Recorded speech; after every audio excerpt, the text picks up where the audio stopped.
Hold up, is that new version? What? You need help with what? Making a single script to make a pod yeet itself? No. Do we go now? Oh, we're going. We're going. Cutscene? There's like a. Ah! Are we ready? I think I'm just gonna. Tired of confusing dashboards? Now you need this.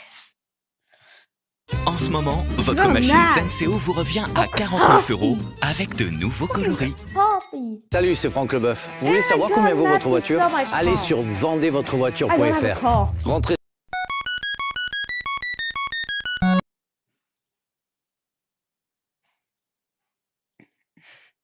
Even though tier 9 is intense. Because my hardest tier lobby is snacks, which is tier 9. All the other did I just say okay. Alright, all the other tier lobbies that I beat are not really like I'm not so good, dude, no way I'm talking to you. So all my other hardest, like tier 10 and tier 12 or whatever, Easy. they aren't really like, Like, just it's in my so opinion, okay? Like, easy. I don't think they're tier 10 or tier 12 or whatever. Yeah, beat it. Beat snacks with evil. Yeah, like, there's tier 10 and tier 12s. I beat one tier 10 that is called, what is it No called? mama. A simple tiered lobby. It's this right here. It says it's tier 10. Look, the obvious tier 10. But the gameplay itself, like, for me, I personally think this is like, at most, low tier 7. Like, about, like, challenging difficulty. Like, about the same Oh, as beating my a challenging water. tower. Like, this is not. Way to go! Take it to the cave! Release the baby! Let's go. Whoa. Yes. One page on YouTube. Release the baby. Way to go! Take it to the cave! Release the baby! Let's go. Oh. Release the baby too. Way to go! Take it to the cave! Release the baby! Let's go. We know baby. Let's go.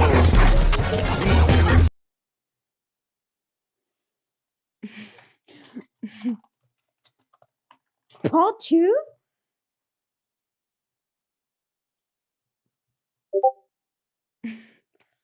Dude, it's super easy.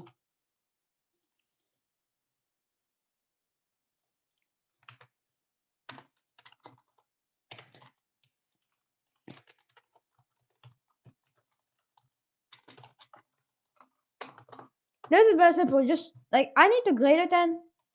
Simple, but I have to always Google it because my keyboard does not have it.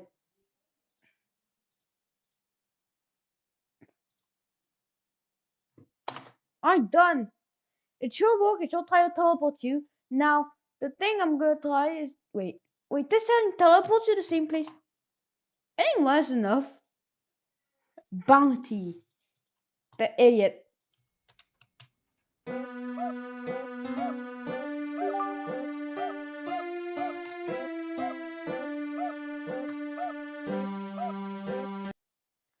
Oh wait, shit. Hold up, let me just refix it because don't forget the value else it breaks. Yeah, I know. It does not work on the studio, it only works in game.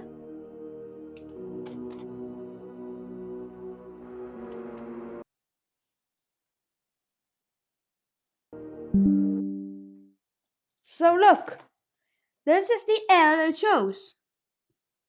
Because it only works in game, okay? Only in game. It works. Today, I'm gonna be showing you Minecraft's stupidest, dumbest, most idiotic, unfair PvP kits and putting them into a tier list. We will break the game in every possible way, annoy our opponents, trick them into trolling themselves, and even, quite possibly, have fun. Yeah. As we move from S tier to S tier, the tactics will slowly get better and more unfair, and we'll perfect the art of converting our opponents into a bunch of smooth brain monkeys, smashing the absolute shit out of their PCs. All I ask after obtaining this knowledge is to use it responsibly. We start off pretty simple. All you need are creepers, a really bad knockback weapon, and set the map to this big, fat, frozen lake. PvP Legacy has this fancy auto-explode function. Set it to 2 seconds. Once in the game, place down creepers and aggressively throw them at your opponent, using your knockback sword. Ideally, if you listen to me and set the map to this lake, you can knock your opponent into the water, giving you a massive advantage. You can also instantly win. Or instantly die. This kit is actually kind of fun.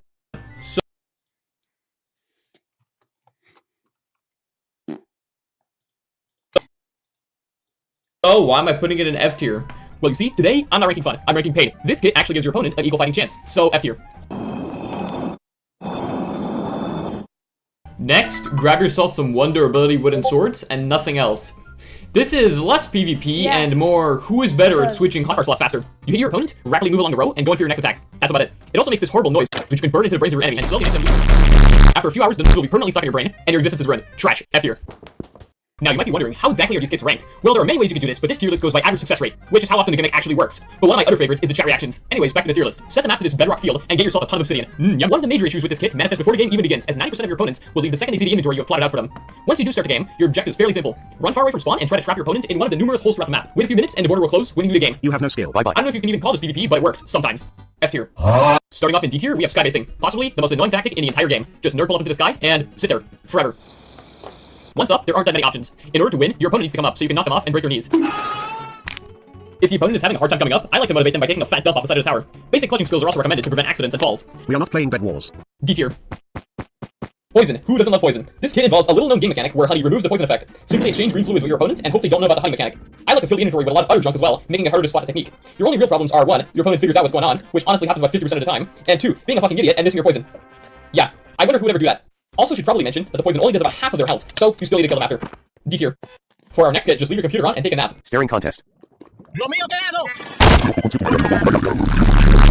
I might sound like a bit of a philosopher here, but what even counts as PvP anymore at this point? Make sure you have all day, and you are practically guaranteed to win. Like the obsidian trapping kit, the most difficult part is actually starting a game, as 90% of your opponents will immediately leave upon seeing the inventory. As Sun Tzu once wrote, to win 100 victories in 100 battles is not acting a skill. To subdue the enemy without fighting is the acting a skill. They'll now spend the next 10 minutes, or however long it takes them to get bored, smacking them in the face with their fist. Now you're asking, isn't this a very boring way to play the game? And you'd be absolutely right. D tier. Last of D tier, fish. This is very similar to the creeper kit, except now you want that like this. Grab yourself a knockback hoe and fill the rest of your inventory with said fish.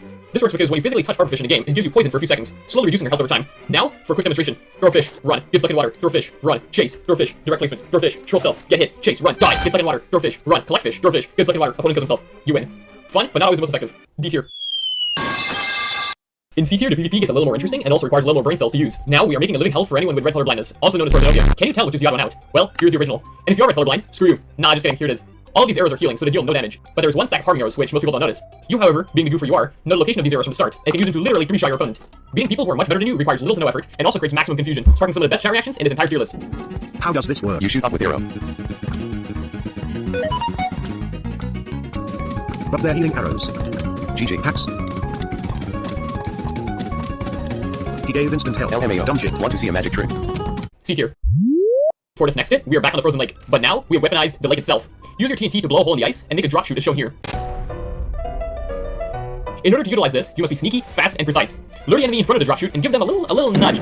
With some luck and skills, you will have aimed correctly and now have a few golden seconds of opportunity to seal up a hole. Setting mining fatigue will prevent your opponent from digging out, and they will slowly drown. Very goofy, but once again, not always the most effective.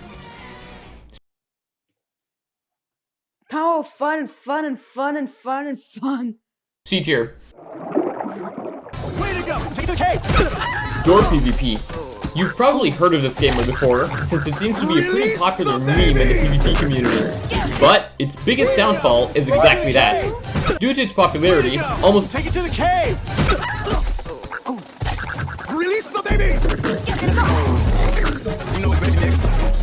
Let's go. You know it's ready, nigga.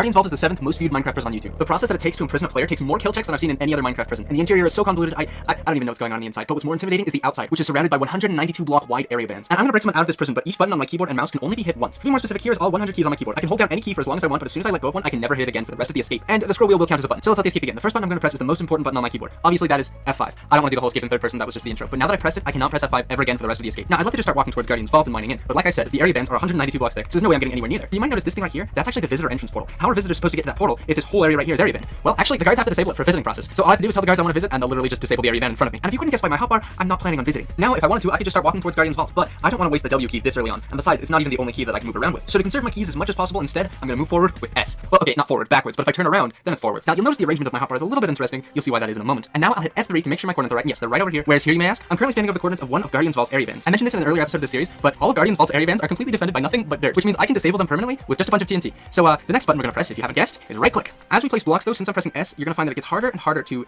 place blocks at the right angle. The next button I'm gonna press after right click is the space button. And I have to make sure to hold down the space button, the right click button, and the S button for a long time. After I exhaust all the TNT in my 7th hotbar slot, I'm going to press 6 to switch to hotbar slot 6. But an interesting problem I've noticed about the TNT is that we have to drill 30 blocks down, and we can't drill 30 blocks deep with just a pile of TNT on the surface. So I'm going to blow this TNT up in 2 separate waves. So obviously to light this, we're gonna have to press 3. I'm going to look up because I want to make sure not to blow up the TNT yet. So we'll make sure we get to the right angle and okay, now I gotta run away. Oh my gosh, I'm actually surprised I didn't take any damage. I really thought I'd take damage. Alright, now I'm going to switch to hotbar slot 8 by pressing 8, and we have to go into that hole down there. Yeah, I'm going to be looking straight. Oh, yep, that hurt.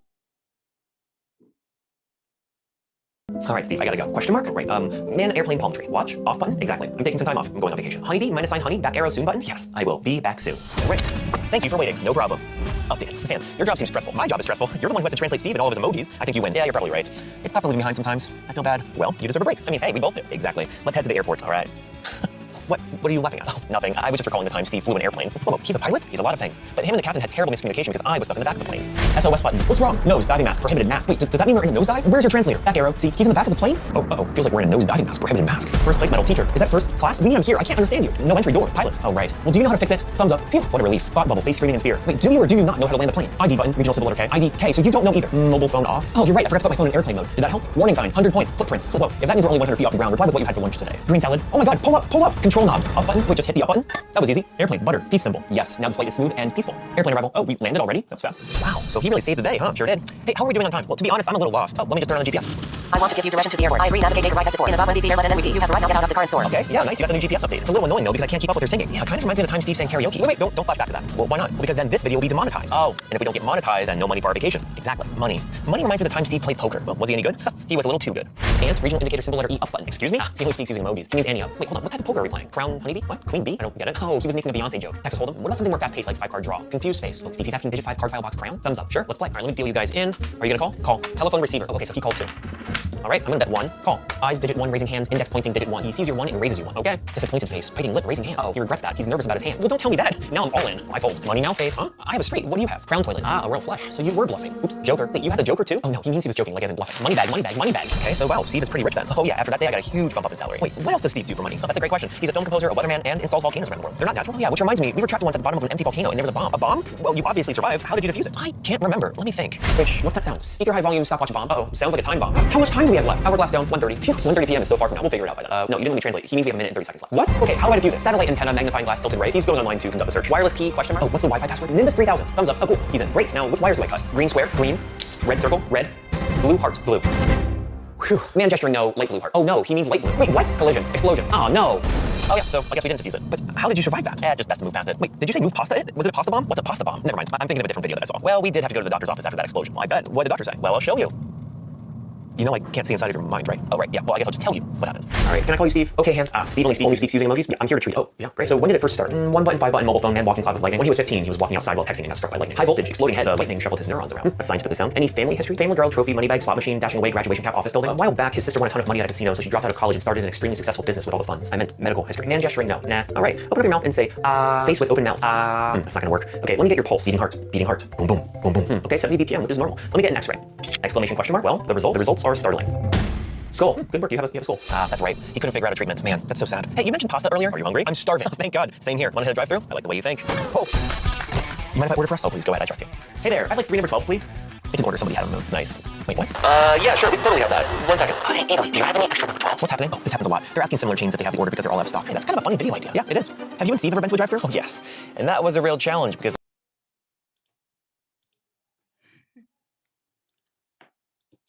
Welcome to Greg Tech. The tech about the Greg.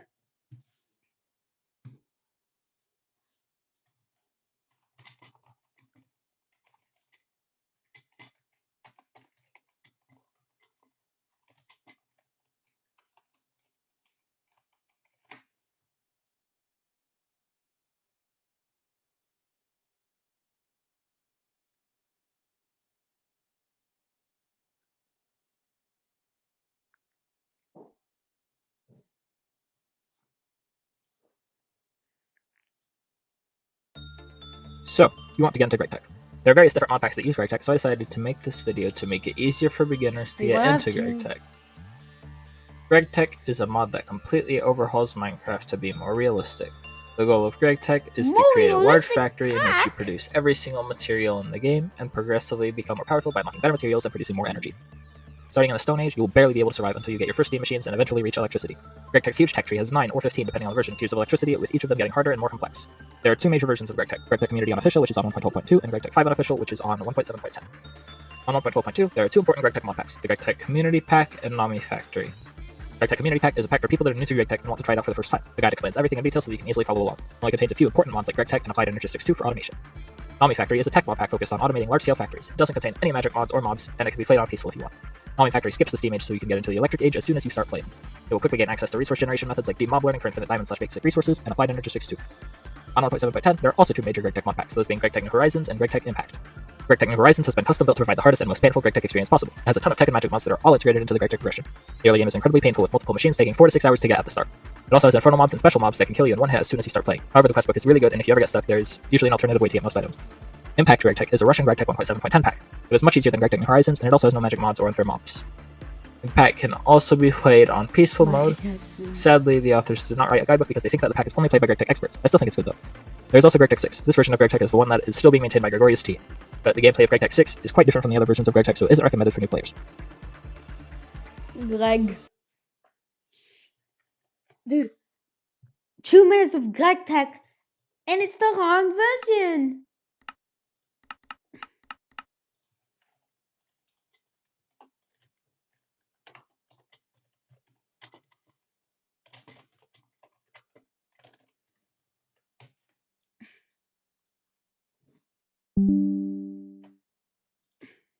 Hope, let me do some advertising for my very own live stream. Lmfao. Yes. Would you like me to spell it? L-M-F-A-O. Oh, it's not a name. He's a hacker. He's a Chinese hacker. Lmfao. He's working for the Koreans, isn't he?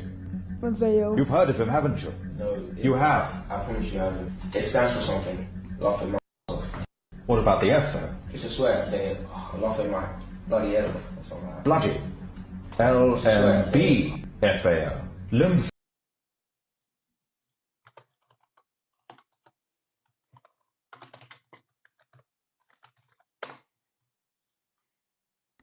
GregTech.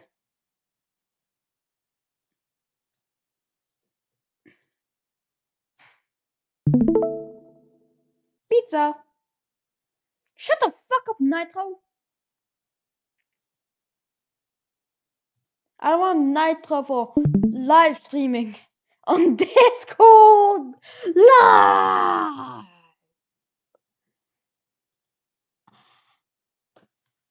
Hey. Can you fucking open? Hello? Ah!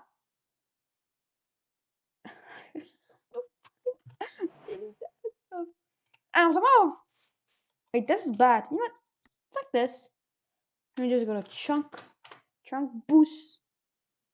Shut the fuck up. Nah. Google Translate to English. And let's see. 20.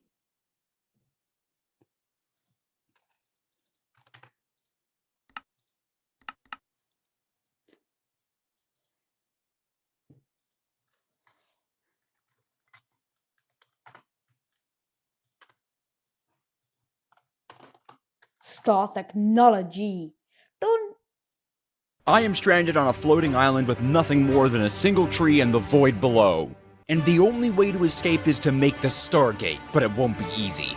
GregTech, create realistic chemistry, dangerous machineries, and endless crafting trees stand between me and freedom. We'll need to spend hundreds of hours in Minecraft's most addicting mod pack in order to beat it, and the entire time we'll be hoarding strange ingots like steel and chemicals, so we're gonna need a storage solution that can handle it. Today, we're rushing through the entire early game to unlock the power of applied energistics. Now, normally in Minecraft, you just go mining for 10 minutes. I am stranded on a floating island loose again so that we can automation. Most importantly, cobblestone. But cobblestones need lava. Cobblestone. Target. So, exploded out of the pack because we no longer have to sieve dirt for stone. Instead, we can... We're rushing through the entire early game to unlock the power of applied energistics.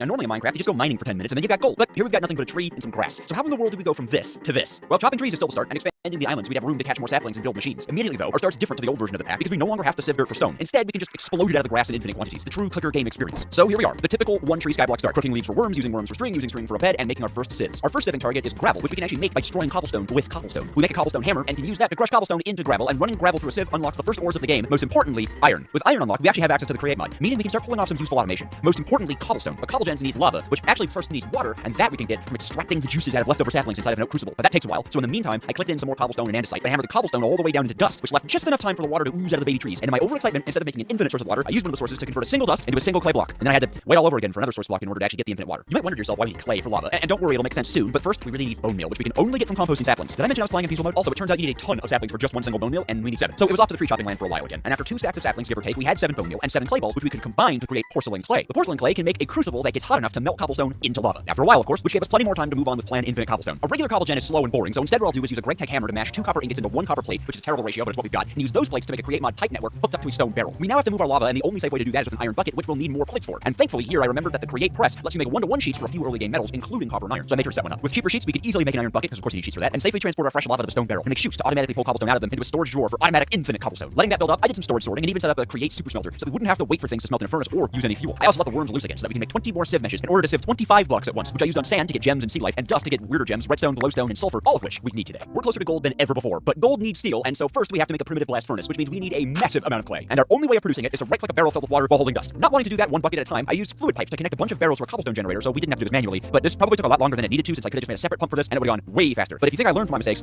no, because I ended up just adding more barrels to this thing when I felt it was slow, and after way too long, we did have a ton of stacks of fire clay dust. But before we could make the PBF, we need GregTech tools to make screws and rods and rings and other weird microcrafting parts, so I braced myself for the microcrafting grind.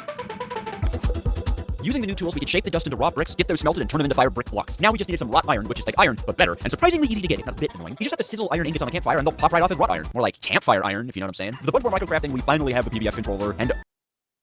Okay, Cone. Welcome to hell. And this is our planes. And first things first. Lore.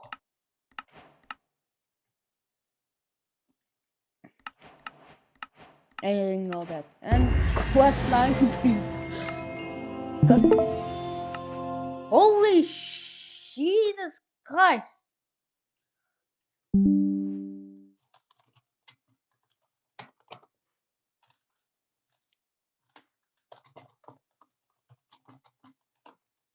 This is chapter 1, by the way. Actually, I'm not kidding when I say it's chapter 1. It is a chapter. It's the first ever chapter, also known as early game, and then you're going to the Abydos.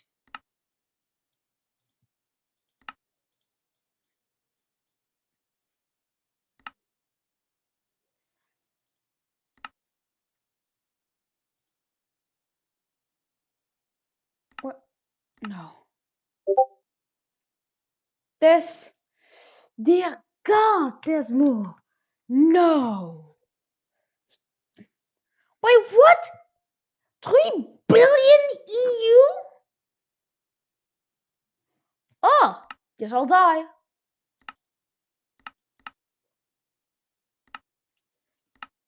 Do you wanna...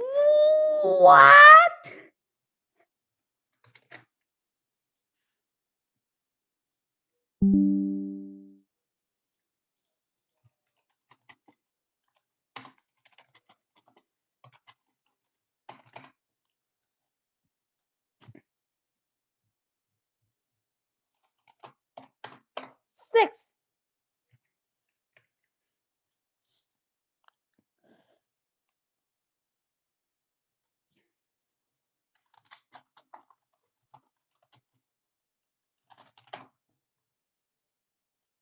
I have 2 hours and I need Trillium, this thing, and Stellarium.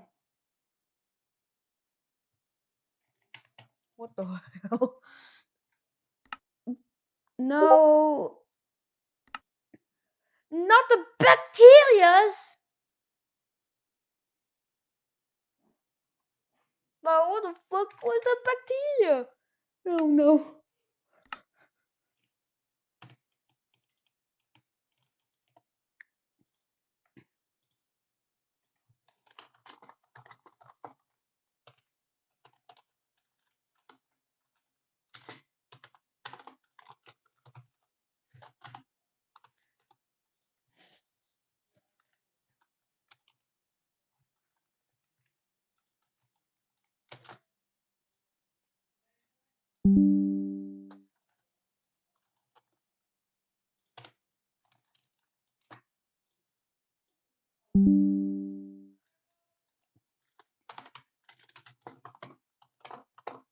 The sun too.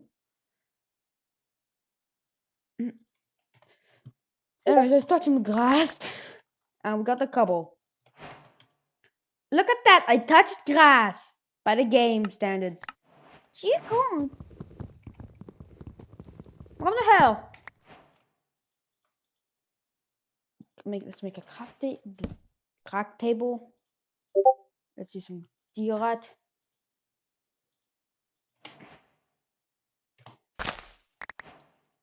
Apple.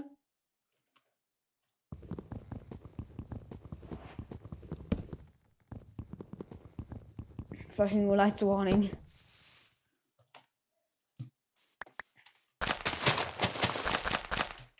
And we can either twerk or just run.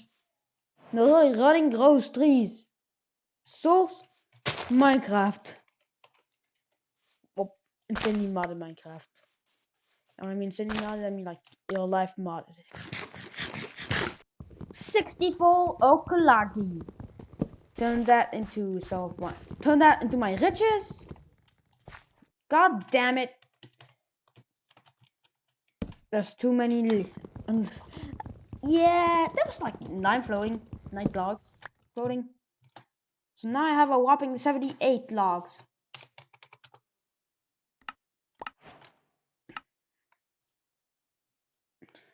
This is all okay. Calm down.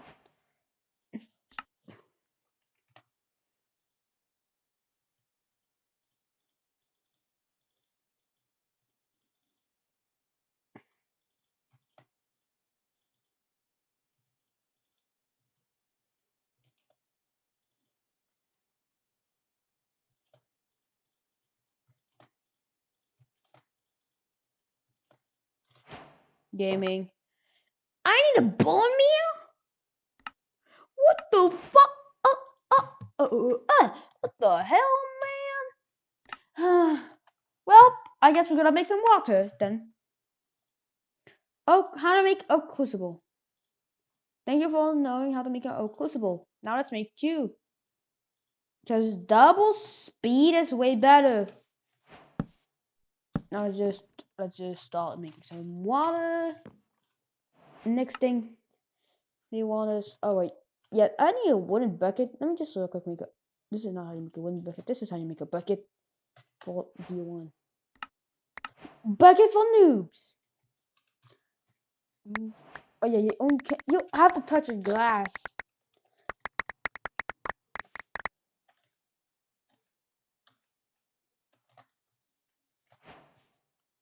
I need a furnace.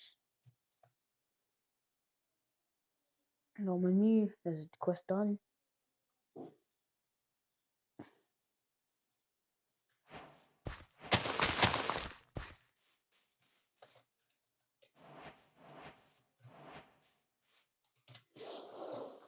Investing.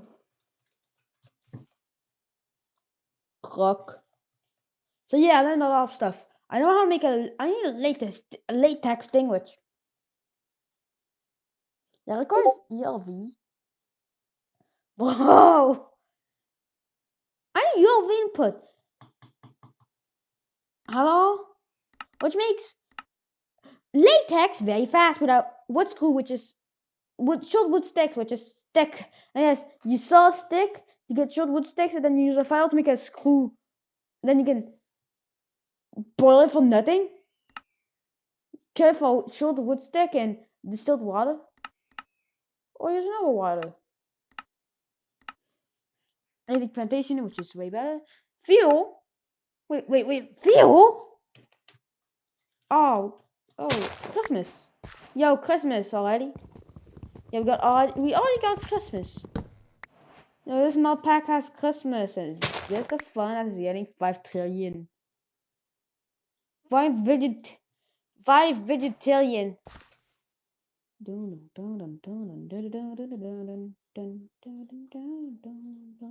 I'm sleepy right now, so let me just sleep. Wait, why the fuck am I holding my hand up?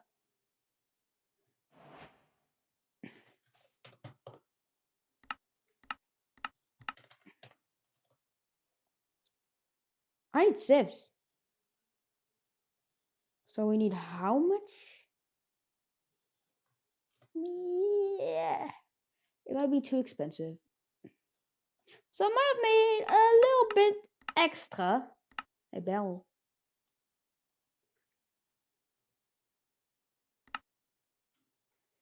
I am going to do nothing because it does not exist.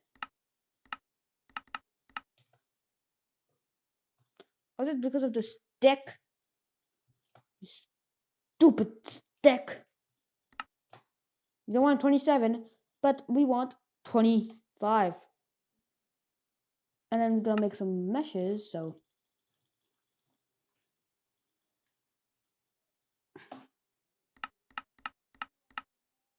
I can make this. I'm gonna boil it for 120. I can grind its fortune away. This mechanical sieve, I can burn it. What is the use of the wait, what? Huh. Why is this leaves getting dropped this and this and this? What can you do with the flint meshes? Nothing. Can you do with netherite? Nothing. Iron. Apparently, emerald meshes serve no purpose. Drop chance. Wow! I love drop chance, and drop chance. I don't know how the hell I got the task. Yeah, now I am cooking. Alright, first things first, we're getting the water ready.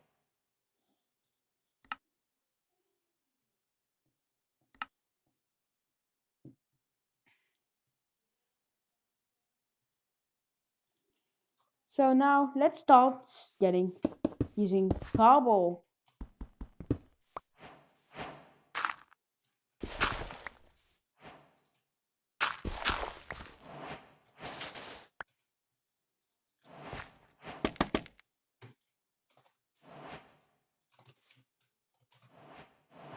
Oh, that's really gambling. 2 islands? Let's go, I'm rich. Oops. Wow, pool. Anyways, since I want to be since I want to commit rich, I think there's like 63. I don't know how much stuff, but hey, at least there's clearly 30. Not a lot. There's only 63. The water's getting ready, so what can silkworm be used for? I know what. Being cooked alive. You can eat them in composting. Wait, what the? Wait a minute.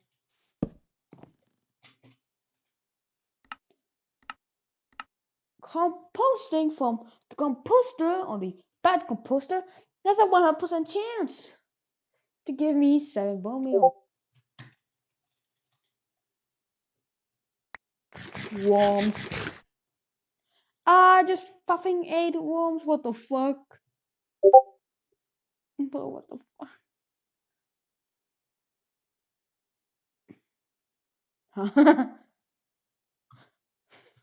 I don't like you probably beat him up. What's so useful in this?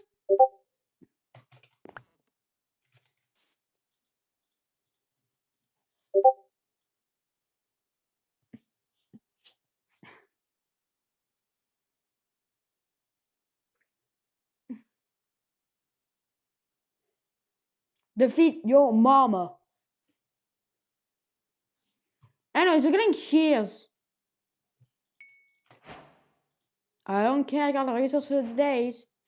I'm already used there for shield. No. Boo!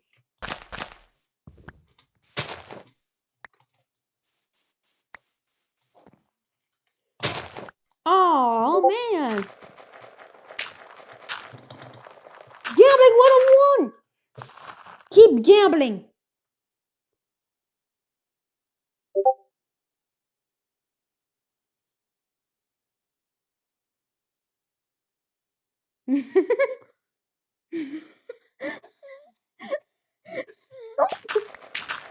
Blacktails, what the hell? Speed on getting Bombio by just gambling with the composter. Let's go gambling. Oh, dang it. No. No, instead I want to gamble. Instead I want to gamble with leaves. I get Bombio.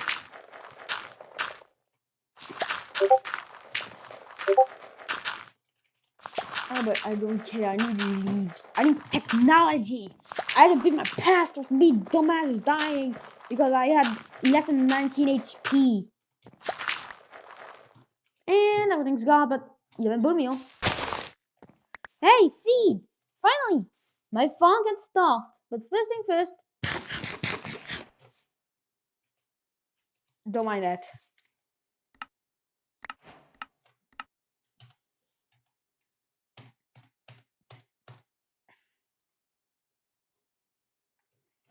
I'm missing chest.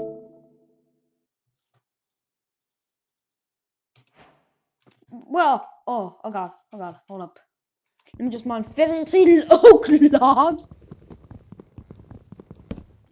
So isn't that useful? I had another bucket. And I actually needed the logs for... You might have not guessed it. That's right, stripping the log.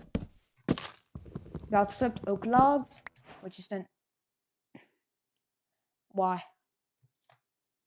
Backlit bane my existence. Oh, thank God I got the muffler. My account's not paying. Okay. Oh my God, the noise is so annoying. I hope that noise doesn't help. Anyways, we got some string into some bone, some dirt. Dude, this is cheap. But hey, free dirt is free dirt. And who cares? I'm just put that in the walls.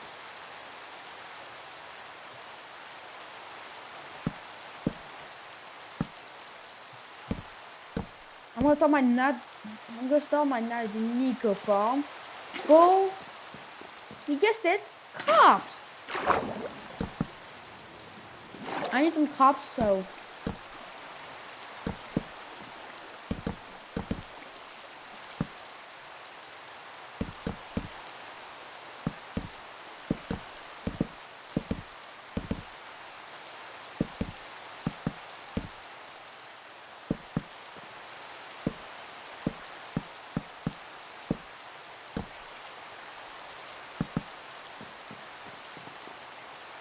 Thank God I'm not getting a can of water.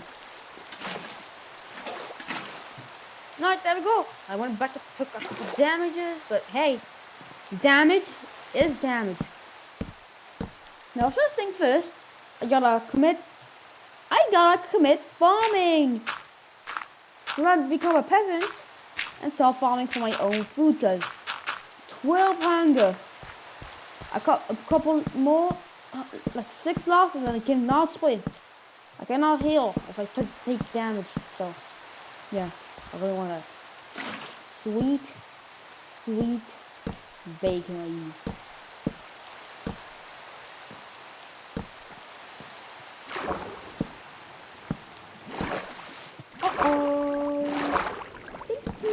Oh, god damn it. Now I just like this. I got some man, cash it, I just ate.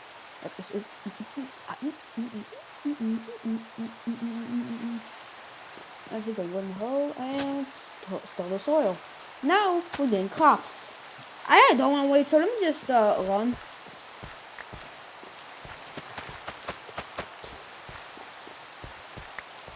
$19 Who? My hammer! God damn it! My hammer! I'm hungry right now. So let me just get my food.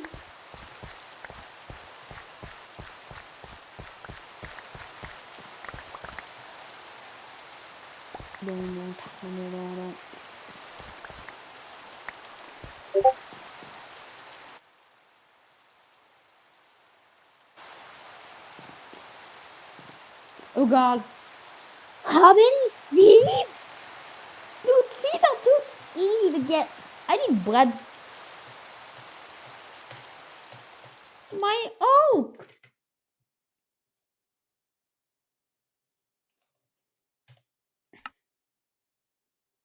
Or can someone get dough and then cook it?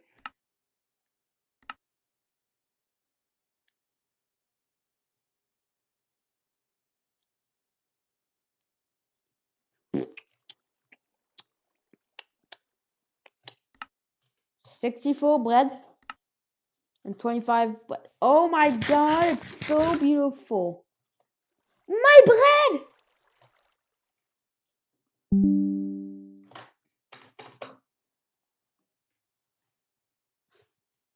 I took some bread into some dirt. Dude, what the fuck? I got some bread from something useful at least? Something dumb. Anyways, time to make something at least that is not useless. Barrels soak the barrels with the barrels soak. I have some stone pebbles. Let me just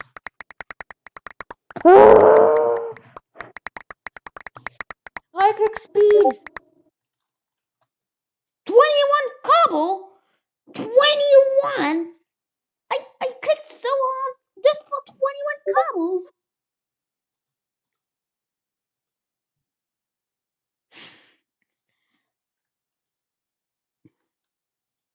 Why do I have seeds?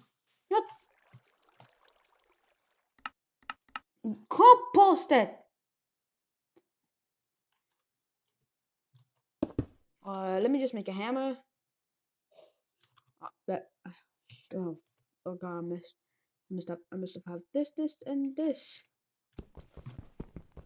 It's low, and it's wood, and it's considered somehow something else. Barrel soaking, yeet, and clay.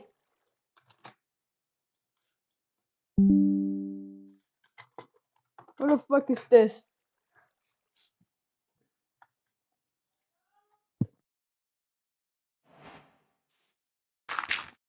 I gotta go here. Okay, let me just quickly make my fire crucible. For you guessed it, resources of lava. Lava requires this thing, and this thing will make me infinite cobble. Except the thing is, I need tools for the day. Oh, God. Oh, free quest. Give me my tokens. I'm gonna spend my tokens on trying to get jet boots. What do I need again? Bullia! Shooting off Funko. No.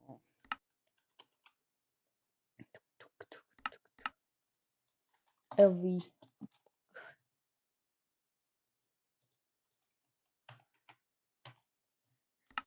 MV. LV.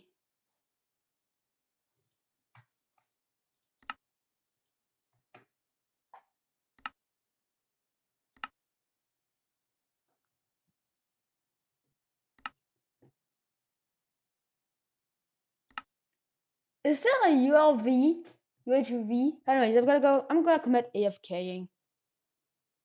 So yeah.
I'm back from the dead. Really, I'm back.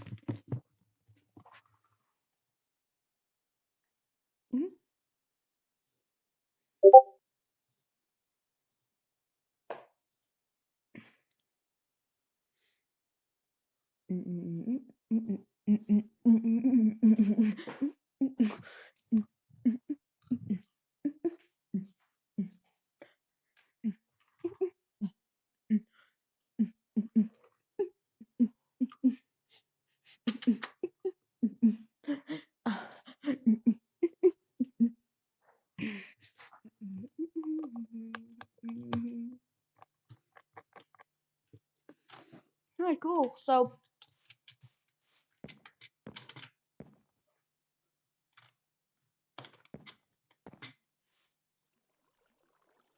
cook, log, turn charcoal. Wait, smoking gives what?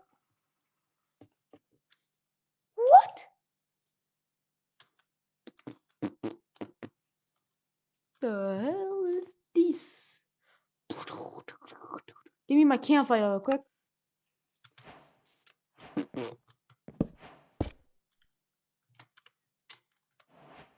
No, I really tried to get the bread to testing.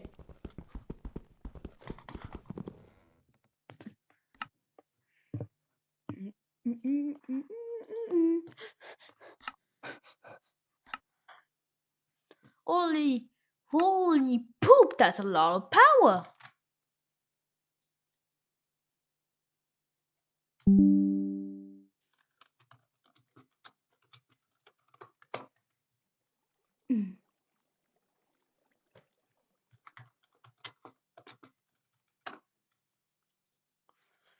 And that's the end game.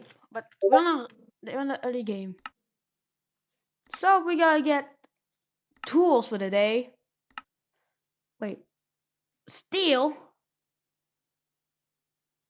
Flint. Hammer. You can't make it. Wow.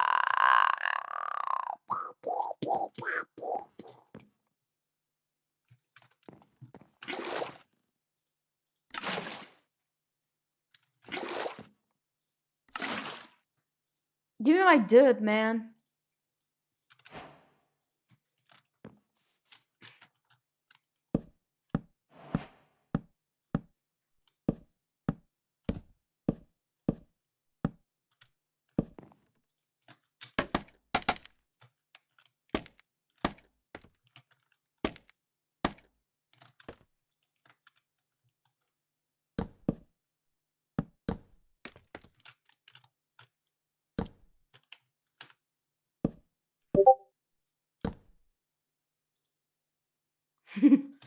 Was like, yeah, let me play some weak like, whoa, he can make the same tower, but with even more better gameplay if he just uses Studio. No, really, Studio for the win. First thing, this game, it's kind of like Obby Creator. Like, it's like making obbies but for noobs. And it's like making towers for noobs. But just use Studio, man. You can make you can make a very good stuff that are like very, you know, like you can make your very own custom client objects. Yeah. God, I have too much granite. Let me just eat the granite in hell. How much andesite? 25. Yeah. I'm like Supreme Dakota. You know Supreme Dakota? You know that like one citadel with the like that one great citadel that was supposed to be built with the Yapper? If you don't know who the fucking Yapper is, just think of him as like the person that I just sent. Anyways, that's 25 gravel. Wow! Balls! Ah! Realize the idiot that is an idiot. Wait, I have a dumb idea. Can I cook with this? Oh man. Anyways, I'm making lava. Don't mind it. How much iron do I need? So I have 16 iron. Don't. All the fire bricks we're gonna need to make our first multi-block. God, this is down. Yeah, this 3-4 hours ago. Which is like This is the start of you being poor. RegTech tools to make screws and rods and rings and other weird microcrafting parts. So I braced myself for the microcrafting grind. Using the new tools, we could shape the dust into raw bricks, get those smelted, and turn them into fire brick blocks. Now we just needed some wrought iron, which is like iron, but better, and surprisingly easy to get. It's not a bit annoying. You just have to sizzle iron ingots on a campfire, and they'll pop right off as wrought iron. More like campfire iron, if you know what I'm saying. With a bunch more microcrafting, we finally have the PBF controller, and all the fire bricks we're going to need to make our first multi-block. The primitive blast furnace combines 1 wrought iron and 2 charcoal over an agonizing 40 seconds to create 1 ingot of steel. And we're going to need hundreds, if not thousands, of these ingots today, so it's really important I stock this thing up to keep it producing. Now you might be thinking, hey, wait, why does steel turn into gold in this pack? And it doesn't. Steel makes a machine that makes gold, which should mean that we're finally able to make the machine that makes the gold. No, foolish child. We're trying to make a kinetic ore factory, which is a multi-block that...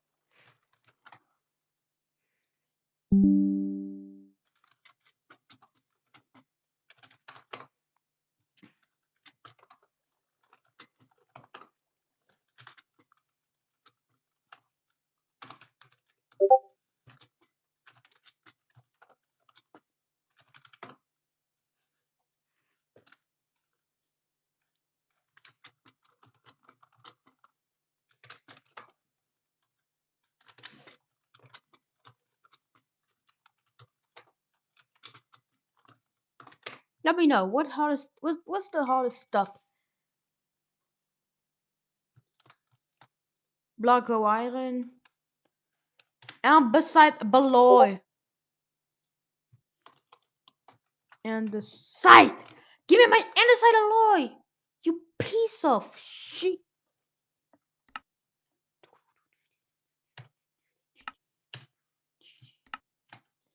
$16 andesite alloys. So let's make our very first water wheel. Also discuss the magnetite, which will turn into Fe. Let me just sleep with my iron block of riches.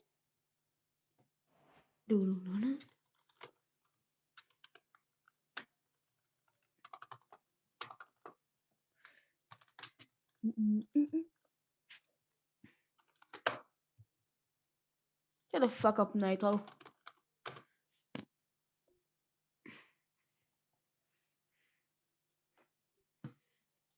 This is huge, bruh.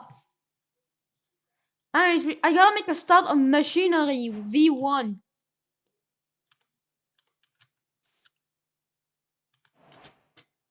Where's my saplings? Wait, I don't have saplings? Oh god damn it, I have to gamble.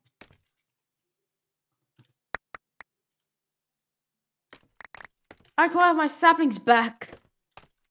Let me just take them. I can't have any of that then. And let's just sift some root. Potatoes! Potatoes! Flax, wheat, pumpkin, beetroot. Flax seeds for the win.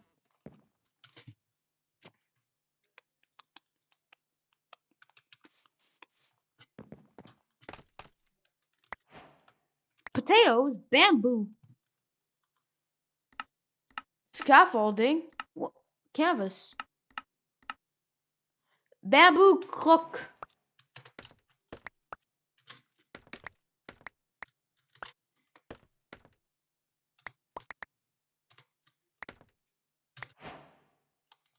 Wait, beans, cocoa? Beans can cocoa? I need a chest right now because my inventory just overflowing junk. Like me.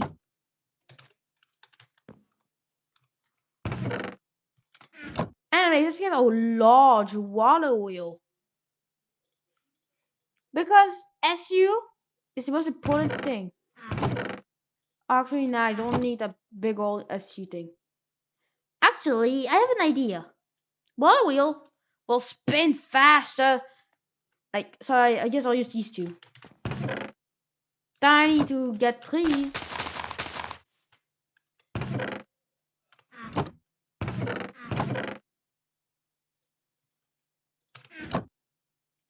Alright, let's make a croc. Let's just run. Let's mine the entire leaves. And 31 whole oak saplings.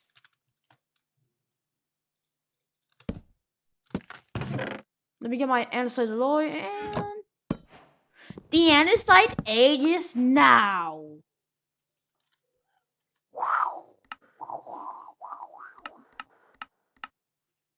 What the hell? Basic motor. I just bought some land in the metaverse, and I just bought some land in the metaverse. Alright, welcome to hell. Welcome to hell. Now let's make a depot, cause yeah. And let's start building the first setup.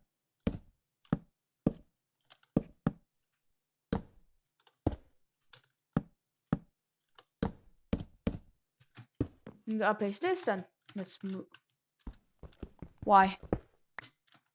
Oh, I guess I have to place it here then. Or here.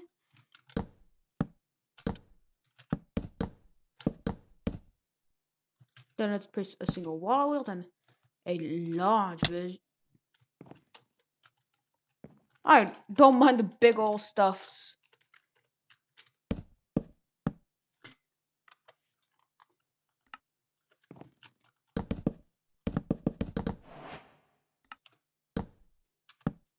I think it was how we was going to hell for no reason.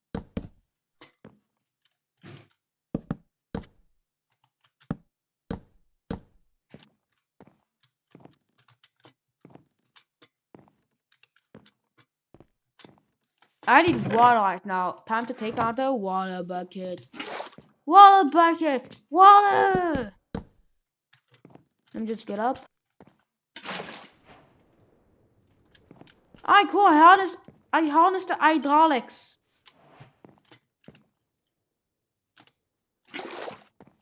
Alright. It's 16 RPM and an extra 500 stress SU, which is cool. So now we can.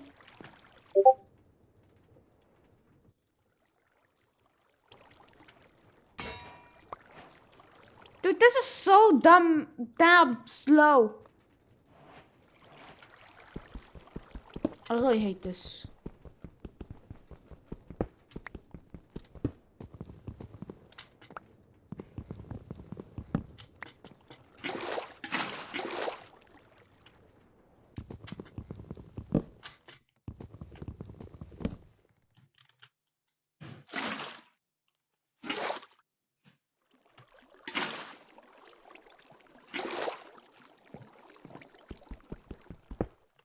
Alright, it's goddamn slow, so.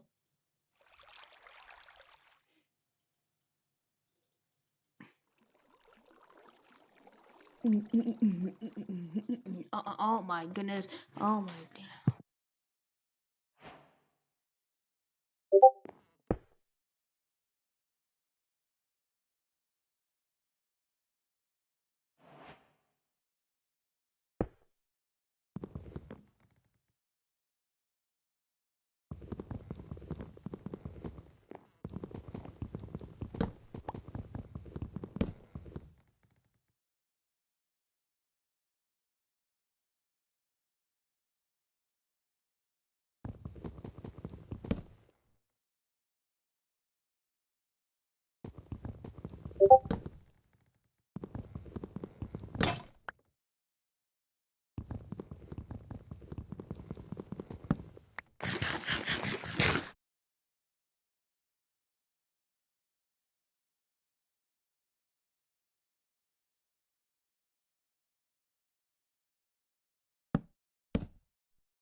Anyway, so red alloy cables require rubber, and rubber requires cute rubber, or just plate it for 1-to-1. Now who's winning? Me. Wait. Ah. Whoopsie. Anyway, so let me just small cog, big cog, small cog, big cog. Over the edge. Let me just expand my very own base of operations. This is how big it's supposed to be. The fires just so perfectly. But she's not here, she's not there. Probably Roblox downloading them. What the fuck? Well, Roblox these days. No, really, Roblox does like nothing against very evil games that do evil stuff to children. But then they take very seriously when you say fairy.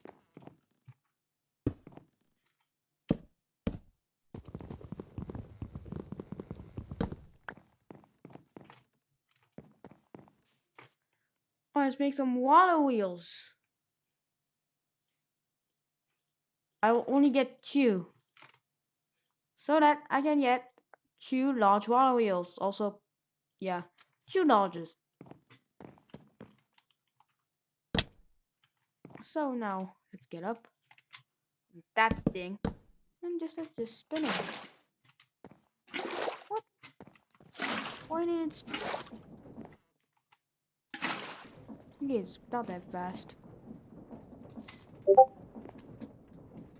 Gabby versus Baldi. Begin.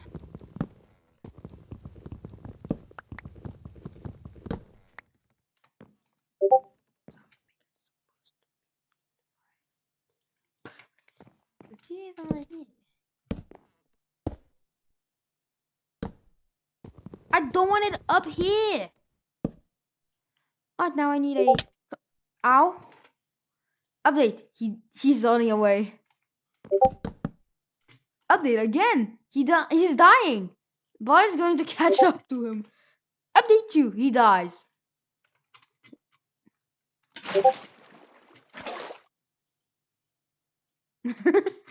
I just don't know how to put that like before.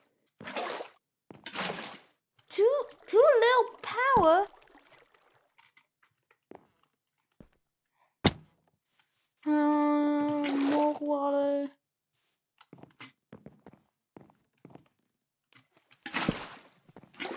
My water wheel! Yes, I saved my water wheel! Shit, I fell to the void.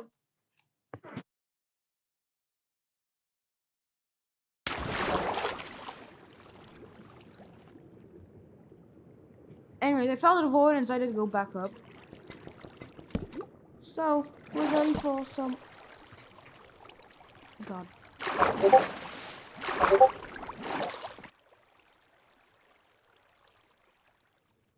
Please mini my map.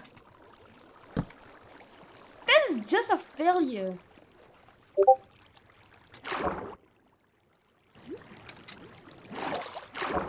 Dude, this thing is just a failure.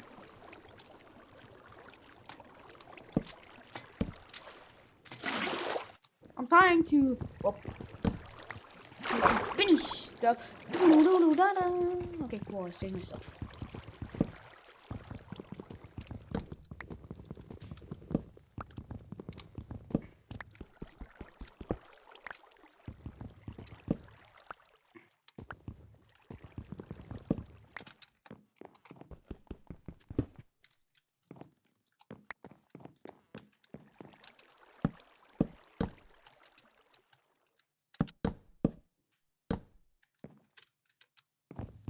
Oops, wrong rotation.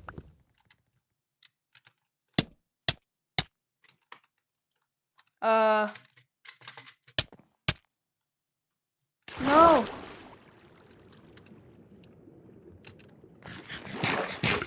God, I have to go down to hell and then back up to heaven.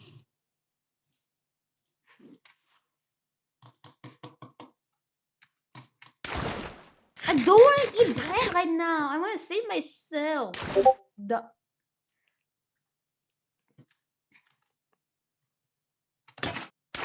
My bucket broke. Huh? What the fuck? My bucket broke. Did I say my bucket? Bucket. Sorry, I don't have any more walls. I'm gonna sleep and then go AFK. That requires in. So I was thinking about some of my old scrapped video ideas, and I thought of one I recorded over 6 months ago but never edited because I thought it would be super boring, mainly because it's a bunch of prison jargon. But there's something special about this scrapped video because it was a showcase of a world download I made, and since I never made the video, I never got to publish the download, so I'm gonna do that now. So again, this was made over 6 months ago back when there was a bunch of hype around making small Minecraft prisons, so this video was basically going to be about the principle of how to make the smallest inescapable prison possible. The download contains 10 prototype prisons all named after the size of their largest dimension, ranging from 400 to 2. And the gimmick is that every time I want to make an inescapable prison smaller, I have to basically just ignore an escape method that its size prevents. The first 2 prototypes were basically just rough ideas to explain what I meant by that premise. This is the hypothetical Vault 400, and the idea was to surround a chunk by a hypothetical technology sometimes referred to as force unloaded chunks. Basically, if you get within load distance of these chunks, the server will try to load them but won't be able to because they have too much data. Then the game will crash and roll back, and you'll go back to where you started, hence making it impossible to break in. The smallest you could possibly make a prison like this is 400 blocks wide, hence, if this were possible to make, Vault 400. But who cares about hypotheticals, right? This is Vault 188, the first actual prison on this list. Now, the reason this one's kind of rough is because the number 188 is kind of arbitrary. The prison itself all fits within one chunk, and the actual unarea band section is only 2 by 2 blocks. The reason the interior is so small is so that I can take advantage of geometry. See, normally a prison in 1.17, with area bands are square, will have 8 sets of area bands in a 9 by 9 grid. 8 square bands surrounding 1 square in the middle. But to make that smaller and more space efficient, I only used 4. This is because if you arrange squares like this, you get just enough space to put a prison in the middle while still keeping about the same amount of thickness on the walls. But like, the number 188 isn't special. The only reason it's this big is because of these arbitrarily thick wither walls. And as we know now, they aren't even good enough to actually stop withers. And that's kind of a problem with the question. We can't really figure out what the smallest inescapable prison is when there isn't even an inescapable prison in the first place. But I mean, we can kind of cheat a little bit. Why are the walls so thick? It's because of withers, right? So what if we just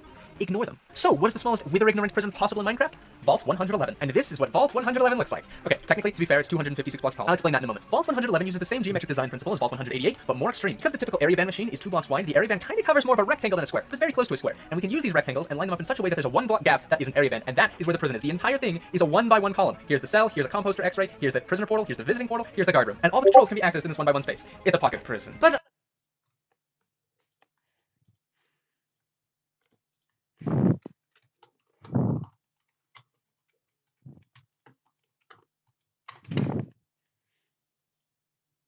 Bye.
How many fucking gubbies?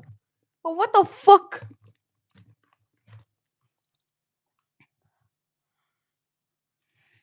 I can tell that you're not satisfied. I mean, this very awkwardly shaped box doesn't really scream small to me, right? Why does it need this really long pillar? And why does it need all this empty space that isn't even being used? I mean, most of the prisons fit in such a compact space. Feels like such a waste. Well, the problem here is chunk abuse exploits, the main one being chunk regen. Canard Fresh Disc agit sur toute la paroi pour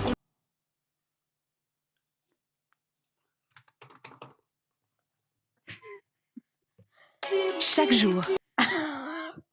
Chaque jour. You can also feel obesity.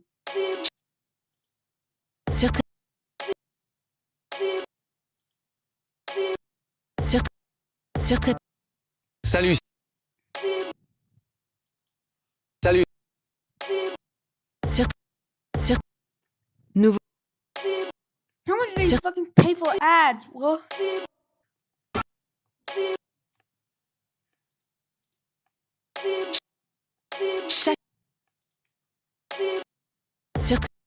Surtraité.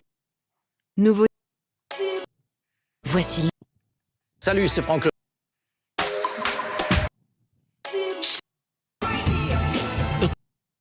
Surtraiter sa peau. Chaque jour. Vous voulez savoir? Surtraiter sa peau, c'est la fragiliser. Prenez-en soin au quotidien et traitez quand c'est nécessaire. Testez une nouvelle approche avec Étapure. Salut, c'est Franck Leboeuf. Vous voulez savoir combien vaut votre voiture?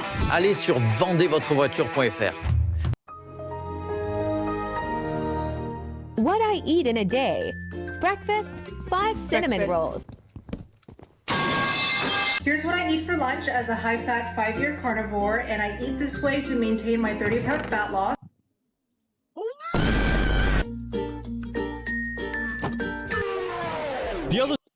Chicken Big Mac. Chicken Dumb Mac. I need to touch grass. Yes, touching the grass. I got a cool 19 cobble.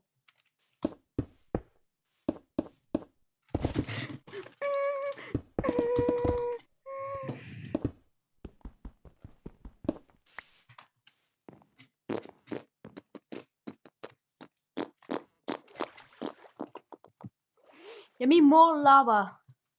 Thank you. 360.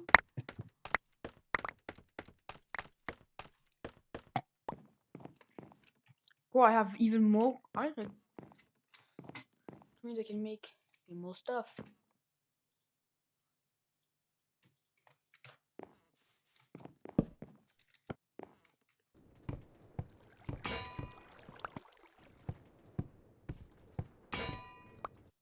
Ah, cool. Three irons. Oh. That is annoying to get. Hi guys, this is Novosibirsk and this is about minus 41.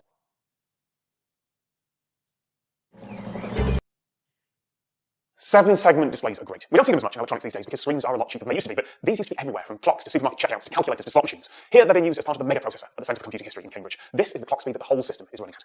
Seven-segment displays are a really clever bit of design. 7 is the minimum number of segments required to show every number using straight lines. It doesn't matter that the 4 isn't actually how most people write it on 4, it's close enough that we've all just got used to it. And 7 segments plus a decimal point means that there are 8 lights here to turn on or off, which is convenient. Computers like working with 8s, there are 8 bits in a byte, so you can store the state of those lights. This is a brilliant tweet. But I don't want you to pay attention to the tweet. It's good, sure, but I want you to watch the numbers that are underneath it. That's a screen recording, and the numbers are going up and down all over the place. They should just steadily rise, but they don't. There aren't that many people tapping like by mistake and then taking it back, so why can't Twitter just count? You'll see examples like this all over the place. On YouTube, subscriber and view counts sometimes rise and drop, seemingly at random, or they change depending on which device you're checking on. Computers should be good at counting, right? They're basically just overgrown calculators. This video that you're watching, whether it's on a tiny little phone screen or on a massive desktop display. Before you watch this video, to make sure you're not a robot, please look at these pictures and identify the street signs, the cars, the fire hydrants, the shop fronts, the numbers on the front doors, and the ever-growing sense of frustration. In the late 90s, the most popular search engine was Alta Vista, and they had a spam problem. People... Yeah, sorry for 1 billion Robux. Normal Doritos? I can't explain, but they're great. These things are going straight into S tier. Yeah, I'm more than happy to say that these things take the lead.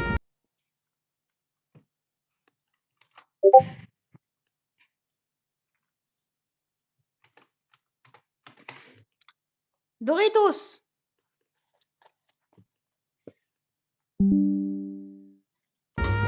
But how about the Coke product you've never heard of? Surge. Released in 1996 and discontinued in 2003. Honestly, I didn't even know that this was ever a thing, but it's a citrus-flavored soda. As I said, got discontinued in 2003. But mine expired in 2015, and that's because they actually brought it back for a very short amount of time in 2014. Once again, I still did not ever have it. But hey, at least it's not 22 years old, and it's only 10 years old. But when I cracked it open, I started to realize what was going on. Is this just a Mountain Dew ripoff? Yeah, okay, yeah, it's just a very weak attempt at being Mountain Dew. It's a D. Sorry, sir. Kind of disappointed. I actually kind of had some hope for that. But our next product is Certs Mints. Somehow these were around for 60 years, and I still have never even heard of them. How is something around for that long and I didn't even know about it? I'm just assuming I'm gonna bite into it and it's gonna be the texture of chalk. That's a Cert. You see those brown spots? Not the orange spots. That's supposed to be the fruit. What are the brown spots? It absolutely could just straight up be mold. But I'm gonna take this a little later. Actually, pretty good. B tier. That brings us to Graham Cracker M&Ms. They were released in 2022 and discontinued in 2023, which shocks me because these ones actually sound incredible. They're only 2.5 years expired. That's practically fresh. And let me tell you, if they are as good as I think they're gonna be, I'm eating the whole bag. Yeah. So Welcome to the Frogcast, Steve. Studio microphone. I'm sorry, what? Oh, he only speaks using emojis. I'm the translator. Strange. Well, okay, on your system here. Can you both plug your ears? Steve, electric plug ear. Okay. I'm gonna use snippets of his answers to create a different sentence out of context. Muted speaker. What? Today's sentence? I just brushed my teeth for 10 seconds. Okay, stop sign. Confused face? He's a bit confused why we did that. Oh, it's just part of the show. Face with symbols on mouth. Oh, now he's saying curse words at you. Hey, language. Face with peeking eye. Ah, got it. Oh, now he's... Now, sell this for Sell this for 2,000 Robux. You get 1,000 Robux back. Nope. But an idiot buys it. Hey there, how many of you are coming to the moon? 2 of us. It's bring your kid to work day. Oh, cool. What do? I just do alien things like scare people or whatever. Great. And what do you want to be when you grow up? I want to destroy human civilization. Don't know if that's a career, but good luck with that. Updated. Hey, we're here for the GameStop stock. To the moon. Oh, I get it. How many of you are there? 483 of us. One person for every $1 per share. To the moon. Okay, stop saying that. Updated. Hold on 1 second. Hey, I'll have 3 number 12s, please. Sir, this isn't a drive-thru, it's a moon. Oh, sorry. What's that? Pull ahead to the next window? Okay. No, that's not what How many people was that? I'll have 3 number 12s, please. 3 meals, so I assume 3 people. Updated. Hey, me and my 4 roommates are hitting the gym. Oh, why don't you just use the gym on Earth? Well, because at home, I can only bench 80 pounds. But here, you can bench 500 pounds since gravity is 6 times lighter. Exactly. I take a trip out here every so often so I can snap a pic and upload it online. Have you heard of Photoshop? What's Photoshop? Never mind. Updated. What's up, bro? Hey, wait, do I know you from somewhere? I'm Jake Grass. I have 1 million subs on YouTube. Wait, what are you doing on the moon? I'm filming content, bro. Living on the moon for 24 hours challenge, not clickbait. Okay, good luck with that. Updated. Hey, bad news. The stock dropped. The rest of the shares are staying, but we have to leave. Oh no, how many are left? As of this rating, the stock is only worth 26 a share. So you lost 457? That's why they say to the moon and back. Updated. Bro, I am out of here. Oh, has it already been 24 hours? No, it's been 15 seconds, but I saw an alien and I need to leave. Well, I'm sorry you didn't get to make your video. Oh, I still made the video. It's up on my channel now at Jake Grass React. Hey, don't plug things in my series. Updated. Greetings, my son and I are leaving. All right. And how many humans did you eliminate? That number. I'm a proud father. Wow. Big update. Hey, we're here with a large film crew. There's 3,761 of us. That's a big production. Are you filming Fast and the Furious 71? No, we're making another fake moon landing video. Yeah, we need footage of the moon so we can green screen an astronaut landing on it. It's called Photoshop. You ever hear of it? Wait, but you didn't fake it. You're here right now. Just film yourselves. That's what they want you to believe. Whatever. Hope the film turns out.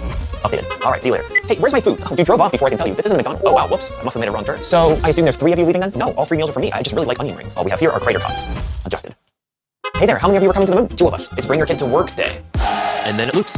Thanks for watching. I'm in a hotel room editing this at 11 o'clock. I have an early flight tomorrow at 5 in the morning, so that's gonna be a lot of fun. But I hope you like this, and I'm gonna make more of these, of course. Today I have a very exciting video. I'm gonna do the 24 hours living on the moon challenge. All right, I'm pulling up now. The population sign dies outside, so I'm just gonna hide my phone. Hey, what's up, bro? Hey, wait, do I know you from somewhere? I'm Jake Grass. I have 1 million subscribers on YouTube. Wait, what are you doing on the moon? I'm filming content, bro. Living on the moon for 24 hours challenge, not clickbait. Okay, good luck with that. Updated. All right, yo, we're at the moon. Let's go check out. Let's go live there for a day. Can't believe we're on the moon. Maybe I'll stay here for the night. Wait, what's that? Let's get out of here. Hey, bro, I'm out of here. Oh, has it already been?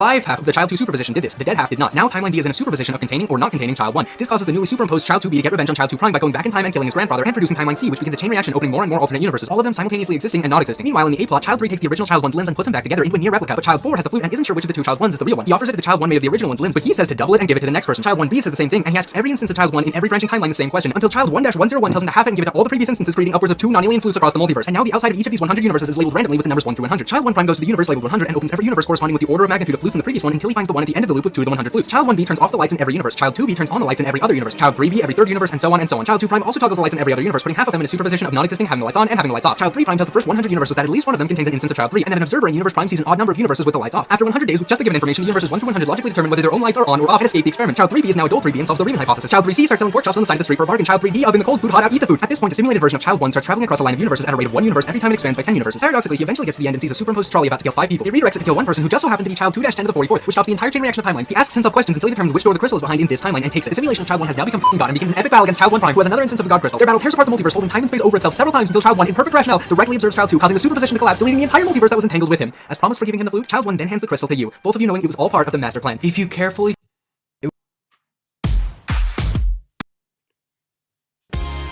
to This is funny for some reason. Oh my god!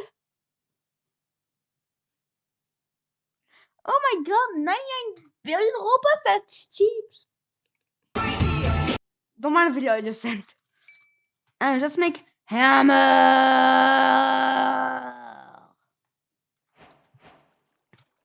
And let's make bucket.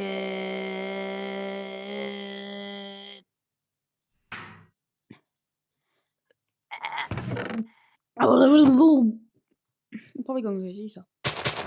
Time to get saplings and cook and then kill 33 o'clocks. My own benefits. You know, it's very simple to get benefits. Let me just make this, and God, it's garbage, so let's make another level 2. So we have 2 levels 2. Wait, I didn't say 2 levels 2s. Yeah, I'm so dumb.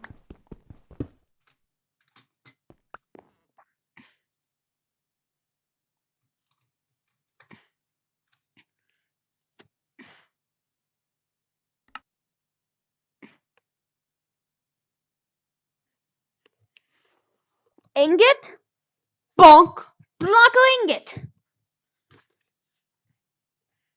Logs, bonk,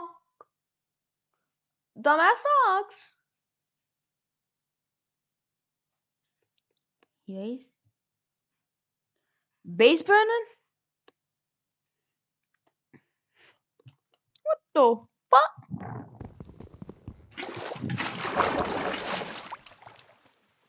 God damn it.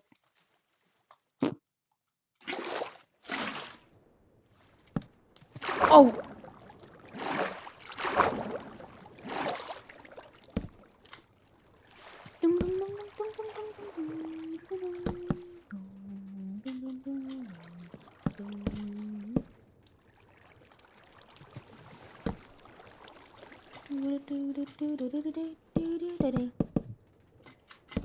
How to beat the games.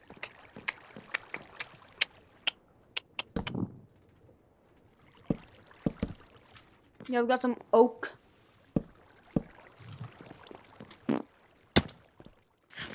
Bread. Bread.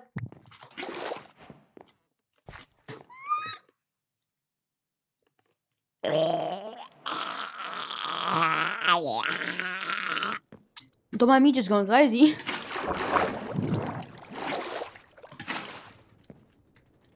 Let me just put this off.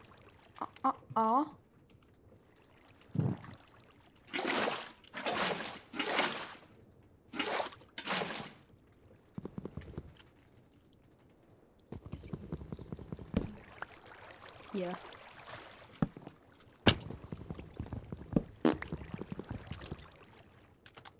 Shop. I am speed. Oh, it's actually slower. Whoops, wrong thing. Don't invert it, else you lose your speed.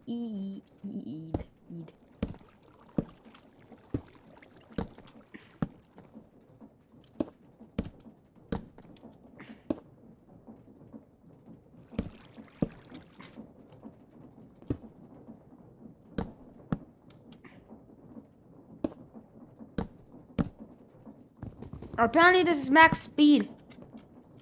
So now first thing first, let's just go up. Let's go. I'm gonna build up.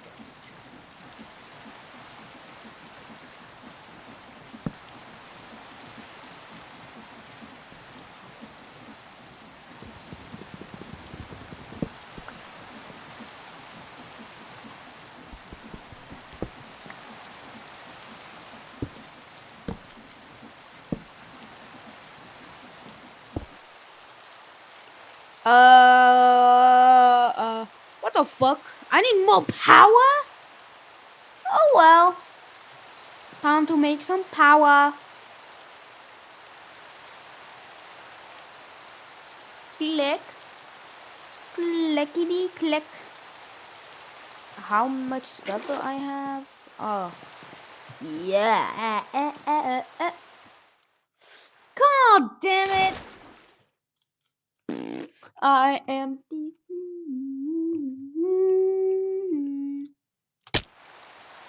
The fuck? Okay, apparently I can die. Je vais compter jusqu'à 3, Stitch.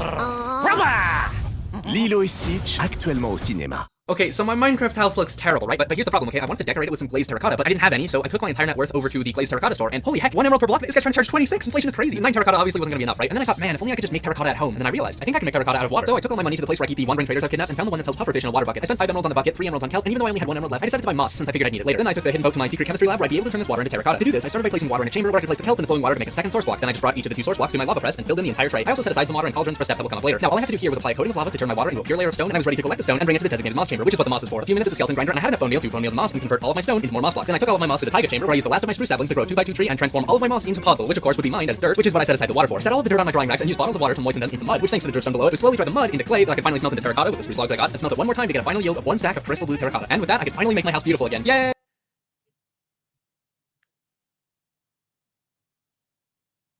Okay, so my Minecraft house looks terrible, right? But like to start with whatever system, then tweak it from there. But I think we need to be pretty original on this one. I can't just take a US $100 bill and tweak it around. That's just what they already use in movies. No, today I'm gonna make something bigger than that. The US is just one country. We're making our money global. That's right. Every single continent is expected to use this as their main form of currency. Honestly, that's one of the biggest fixes I can do. Now, all these problems within and between countries will work out a little better. Simple as that. Okay, so now we're gonna decide which bills to have and how much they're worth. So I'm actually gonna follow America's currency just a little bit, but I'm gonna make it a little different. So we're gonna have bills for the 1, 5, 10, 50, 100, 200, 500, and 1,000. So I know you're noticing that these bills are getting pretty big. So how much are they worth? The 1 bill is now equivalent to about 25 cents. So if we plug in all the numbers, 1 is 25 cents, 5 is $1.25. So montages are cool. Originally, Oath made good, not boring montages. Then he decided to calculate numbers and make it really, really boring. What's even the point of this anyway? So yeah, here we go. Montage 2. So first thing we're gonna add is a timer, just to make it more intense. Now let's add to that. Isn't the montage ending? Actually, wait, the montage is over. Yeah, never mind. So here's all the conversions from dollars. So yeah, this solves a major problem in many countries. Currency that is way too small. Cents are cool and all, but when am I ever using anything below a quarter? So now there's not 2 sections for money, it's all just 1 unit of measurement. Also, what should we call them? I think it's gotta be 1 syllable and easy to say. Let's go with grain. Pay tribute to its origin. So yeah, 1 grain, 1,000 grain, and so on. Let's make a logo. So it's gonna be the 1 and the G to represent 1 grain. Ooh, actually, hear me out. 1 grain. That's the grain logo. Actually, that's kind of like a 4. So like 1. So we're gonna go up and down with the 1, a little more down so you can tell it's a 1 and a G. Very elegant. Now for the actual thing. Money's always had its physical deal to do with it. Most physical money at this point is a paper rectangle or a metal circle. Now these are great and all, but the bill has one problem right from the start. Here's the $1 bill, here's the $5 bill, the 20, the 100. Pretty cool. Now close your eyes and tell me which is which. Great. Now open your eyes. I swapped them. So yeah, you can see what I'm getting at. If you're blind, you simply can't have money or you will be deceived by all the terrible people in this world. So let's fix that. The first solution I thought of was adding braille to the bills, but that would just wear off really quickly. So the only way to solve this is to make some fun shapes. They're actually all gonna have the same sort of outline with the rectangle, so they're still easy to manage in wallets and stuff. But we're gonna do things with the edges to distinguish which is which. Okay, so we got 8 bills, 1 to 50, then 100 to 1,000. So 1 grain is just gonna have rounded corners. Pretty simple. 5 grain, we'll do the same thing but flat, like so. 10, we'll just have a diagonal cut like this. And 50, we're just gonna do the same thing but flip. That doesn't work. Maybe I do something else. 50, we'll do 50, we'll just do this like circle cutout. You know what I mean? 50, we'll do the opposite of the 1 and do this thing like movie tickets or whatever. 100, we'll keep a rectangle. 200, we'll do this little angle. 500, we'll do those angles but on the edges. And 1,000, we're gonna make real special and make the middle have a circle cutout. This is gonna look top of the line, guys. Okay, now we got the shapes. How about the designs? So we want this to be cohesive and make them all look like the same style. So we gotta make things look mildly similar while still being cool. So let's start out with this diagonal line. This will split the bill's color between light and dark. Now since all the bills have that left flat edge, we'll use that for the main subject. The one will be yellow, with the left side featuring a type of grain. Let's just say an oat. Now the middle will simply just have the grain logo. It'll say 1 grain. Not in that color though. Great, there's the 1 grain bill. So I think you get the idea. I'm gonna do a similar thing for all of these, so I'm just gonna go rapid fire. The 5 grain is gonna have a paper clip. Don't ask me why, just feels right. And it'll be orange. 10 is gonna be red with a water bottle. 50 is gonna be green with a t-shirt. 100 grain is gonna be a different green with bird from Egypt. 200 we got cyan with the monkey. 500 blue, a T-Rex. And the 1,000 grain is going to be a bit different. Since it has this cool hole in the middle, we can't put the logo in there, so instead, the grain logo goes on the left and right, showing itself off in a nice purple. Look at this guy. Oh, I need to design the back. Okay, so the back looks like this for all of them. Now it's clear you're supposed to look at the front because it's the cool side. Now for some bonus features. I kind of switched it all to bills, mostly because that's what's used more, but who doesn't love a good coin? So every single bill now has a coin equivalent, ranging from small to big, 1 grain being about the size of a dime, and 1,000 grain being the size of a CD. The front just has the subject on it, so that'd be the t-shirt for the 50 grain, and the back just has the grain logo. So yeah, small to big based off the amount. We're still going to incorporate banks and cards and stuff, so that's all good, as long as they use grain. Now I mentioned that the 1,000 grain coin is the size of a CD, and as you know, the bill has a hole in it. The coin will match this, and it will actually be functional as a CD. Only those rich enough will know the great knowledge that can be heard on the 100 grain coin. As you can see, it's just a circle of grain logos. Alrighty guys, this is about 250 better than dollars, and all the other money systems for that matter. I'm excited for grain to be the next big step in world peace, and yeah, subscribe.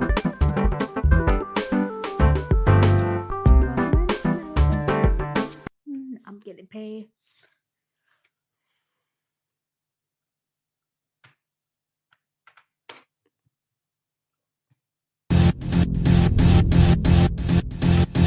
I'm making graphics too because I died.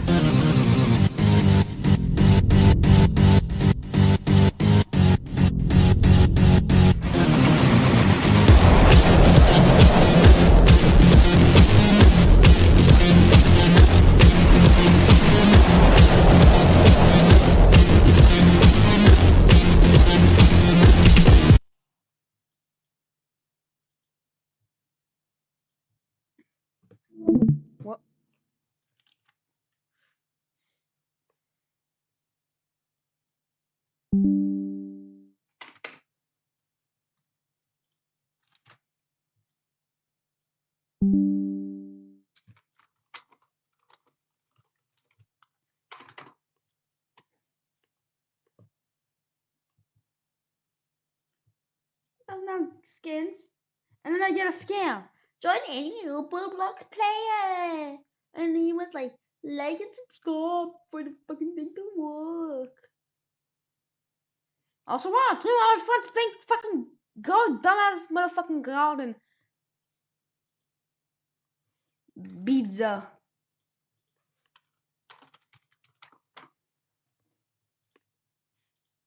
Mr. Sauceman, Mr. Sauceman, Mr. Sauceman. That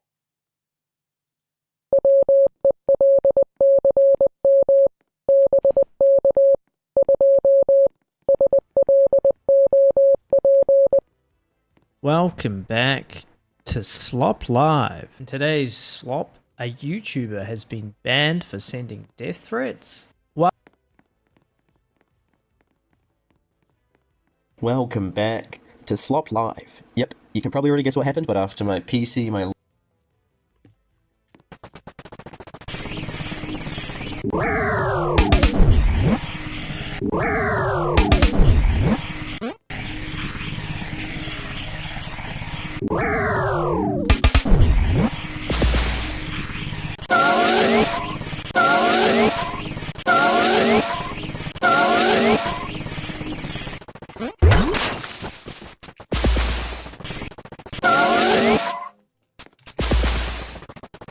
God damn it.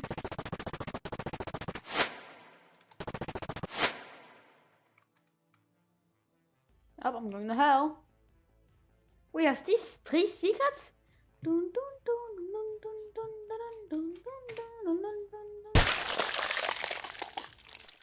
Okay, iedereen is on a piece potato.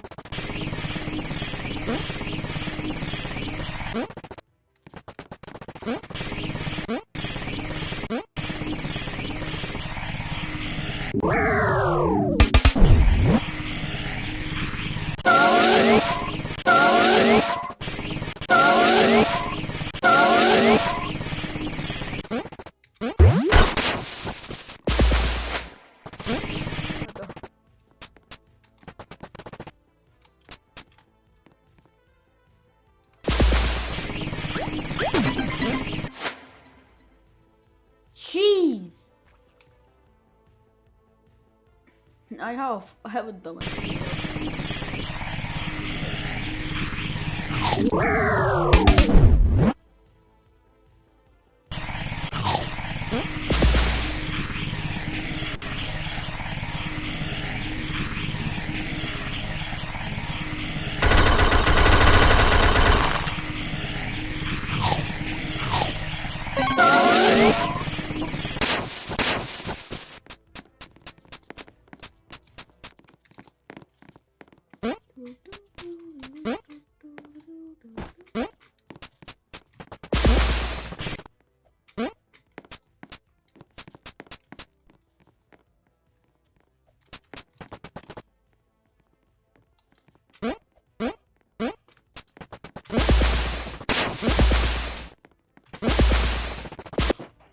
Pink piece of tower, but free to the poor.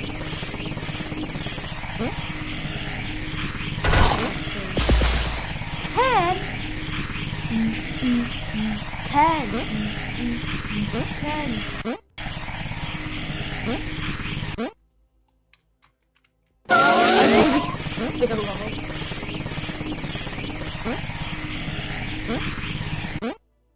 Oh, damn it.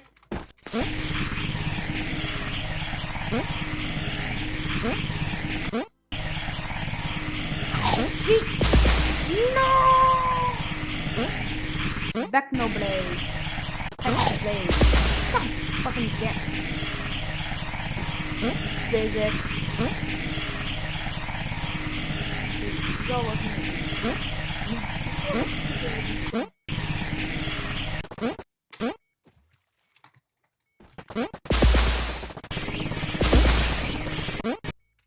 Ah, yes.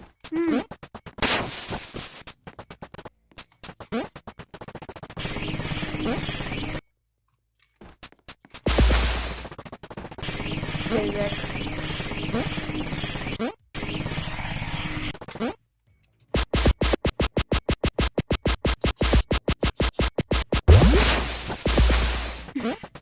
How the hell do I not?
I just eat it.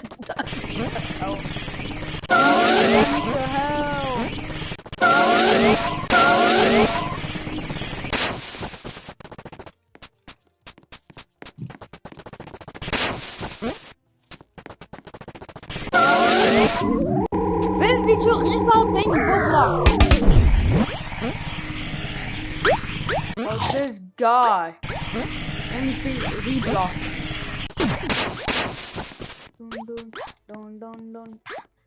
Dun. Ik had het kiezen niet gedaan.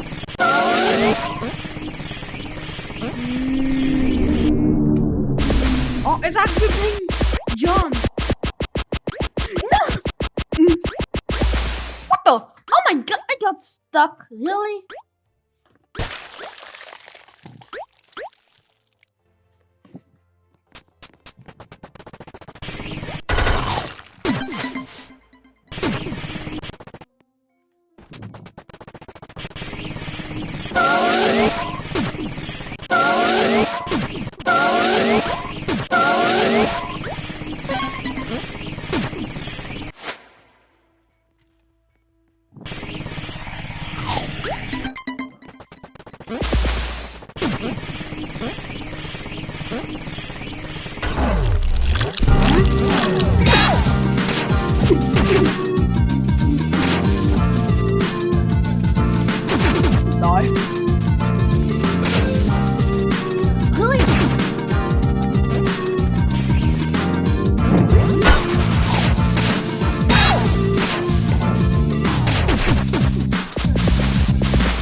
Hij is fuck dummy.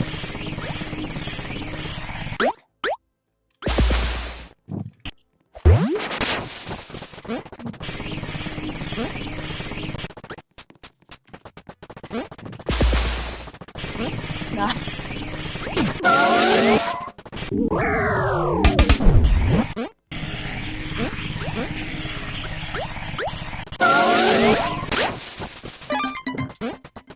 B.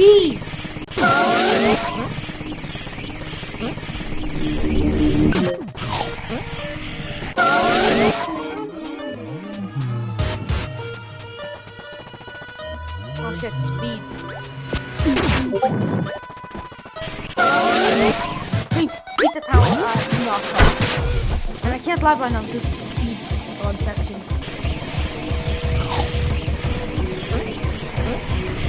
You've seen a bit like Peter Town with 3D.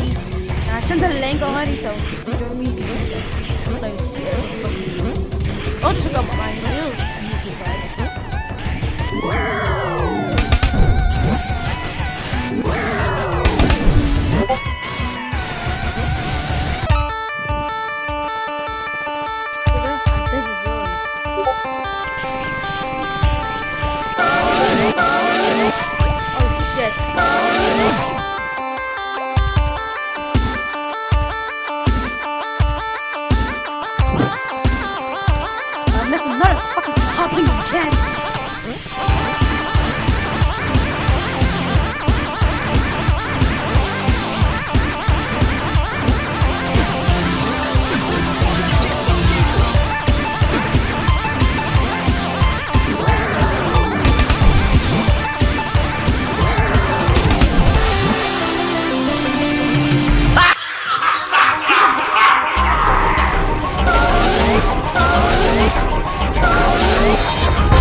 Don't fucking play it. It's Roblox.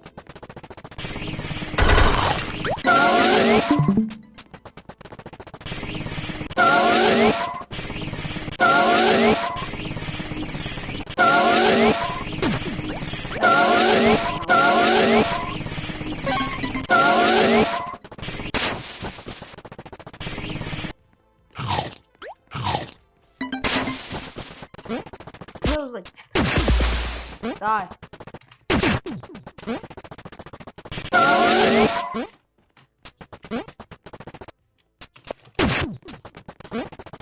Oh shit, I'm gonna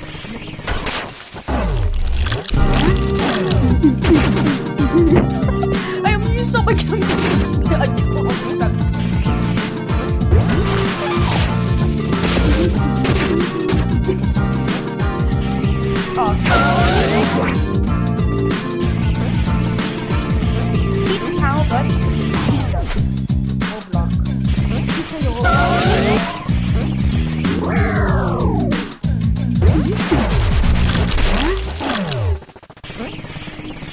What the fuck? I am physics. Very important thing in this game. Let me just get the most section.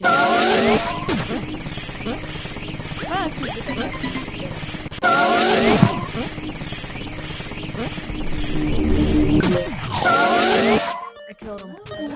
I have to speed on getting back.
It takes a couple to just go down. I that's probably, if you want, you can try it. It's you're just killing. Killing. I like how the wolf rank you can get is D, which is the easiest rank.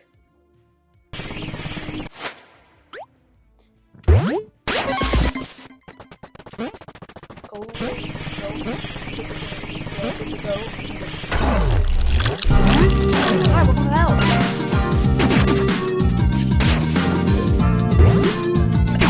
Oh, right.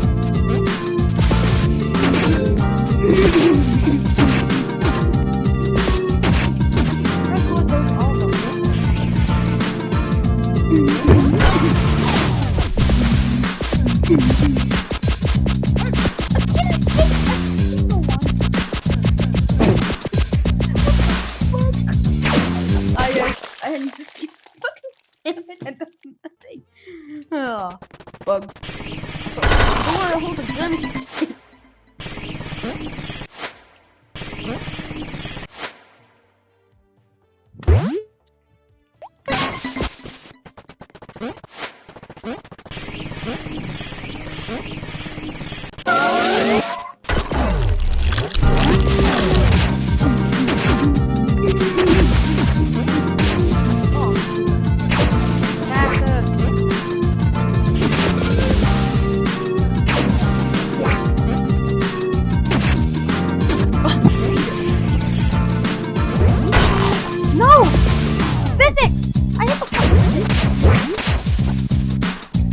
Roblox, at least it's buggy fucking engine.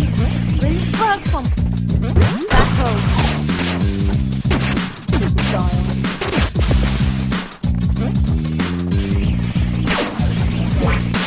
No, you suck. Dude. I don't like fall forever. I missed it. Keep falling because it's part of the fucking game. Because see that.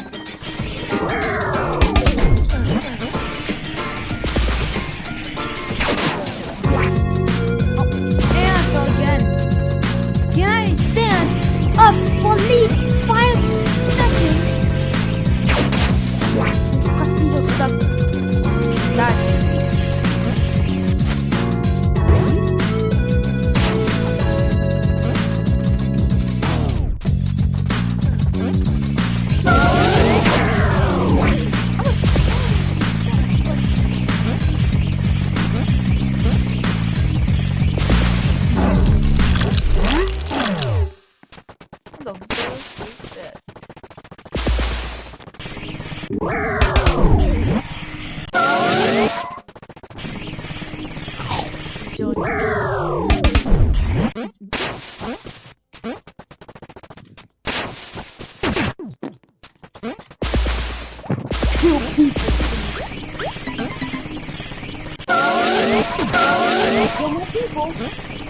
And the game is super buggy just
actually boom.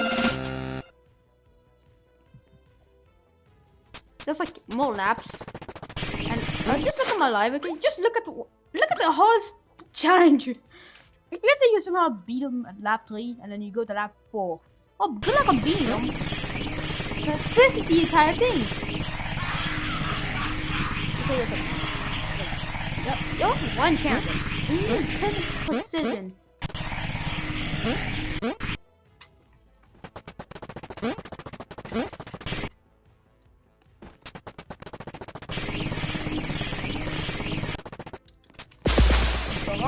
Run, go, jump. And hopefully do not fail.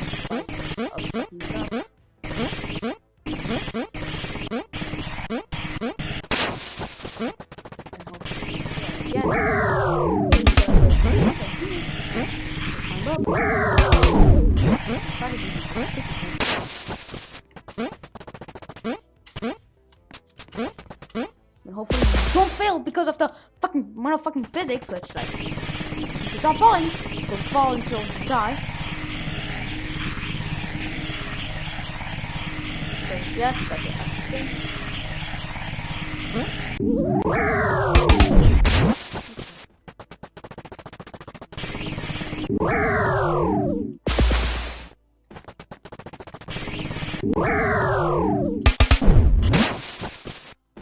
This game is buggy.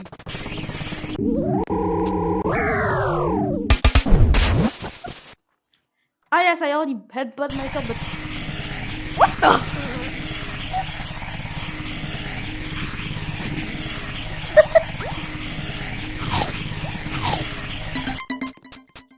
I like how everyone's going around me fast because of the buggy game.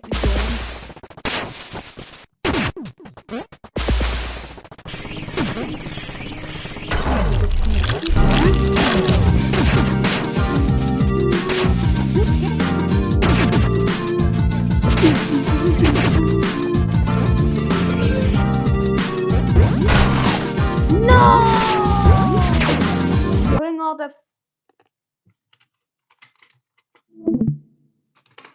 dumbass motherfucking physics. But I was like this is just I'm just like I go down fast.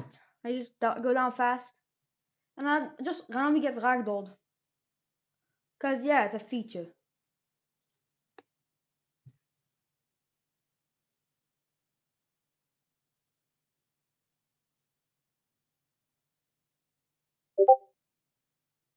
Yeah.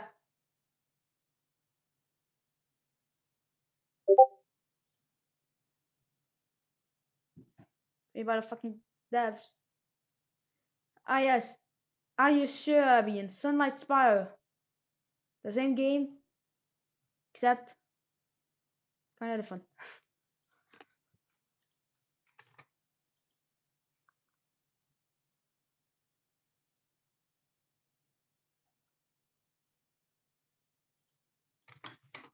Play this. Play a Nabi. Climb the pizza tower. Avenge your Abby. It's just a Nabi.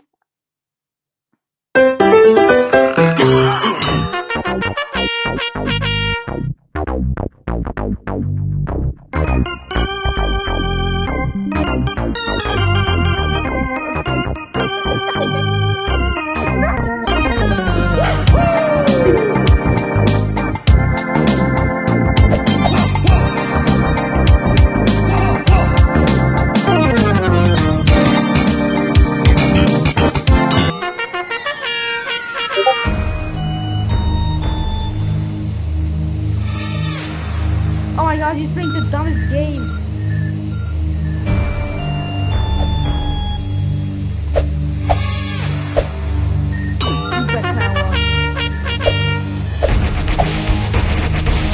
We beat the entire army. Jesus Christ. What? Can we live it?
Oh, just a big old maze.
Bridget Benner.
climb the enter.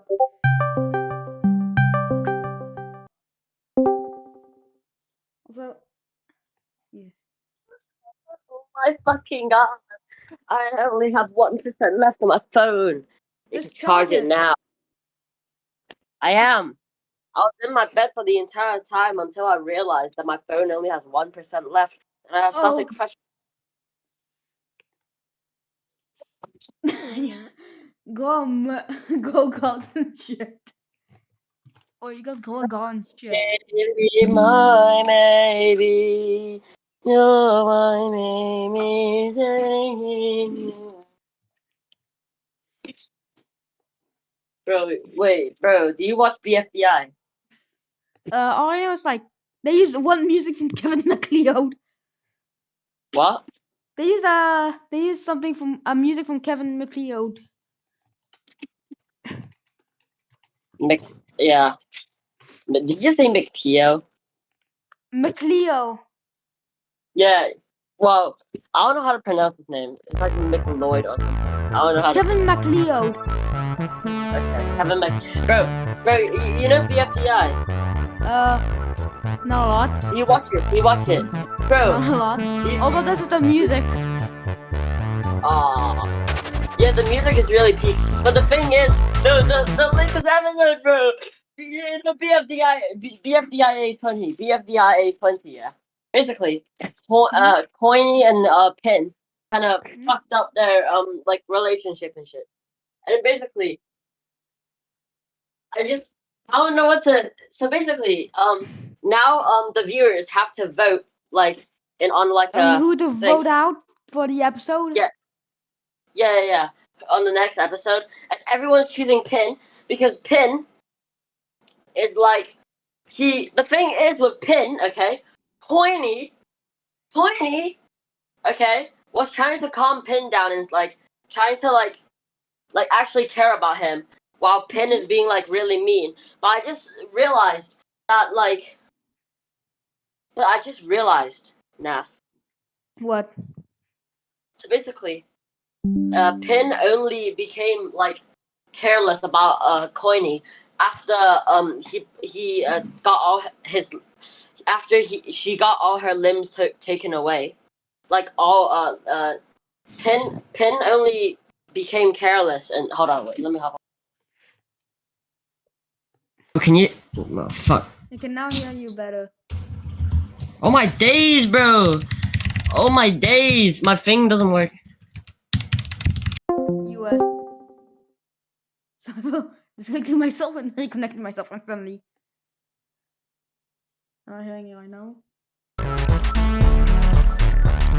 Oh my flipping days. Hello, can you hear me? Yeah, I can hear you. Also, Bro, I don't know how to do you know what happened? This is crazy lore here. This is crazy lore. Pin and Coiny, okay? Basically, Pin. I just realized after Pin got all her limbs taken away, like she got all her limbs taken away from her, and then she got like just like mechanical like limbs thing to work with, and I like it's after that he became careless. Like before that he was like really joyful and like careful about like Coiny and stuff. So I was like I kind of feel bad for Pin now because like the thing is people are voting Pin out, like definitely he has 5,000. He has more than 5,000 votes right now, and that's a lot. Yeah, and the episode came out like a few days ago. Like not a lot of people have seen it, and Pin is getting voted out. Like genuinely, he's getting kicked off. He's getting fucking boosted into Mars or something because he is not surviving this. Okay, even if everyone, like most people, turn their like backs back on Coiny to vote out. Like this is not going to make a comeback. This does not, because like the thing is, this theory was only theorized by small content creators on TikTok. And so like there's like 2 people that watched the video.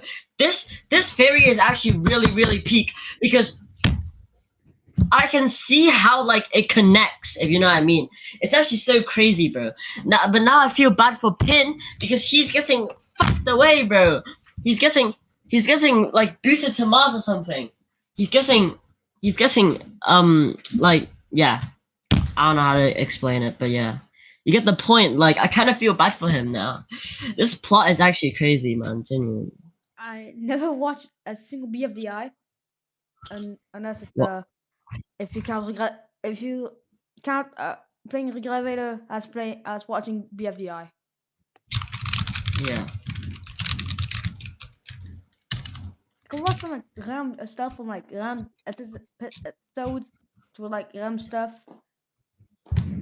Ram Hong Kong. Hong Kong.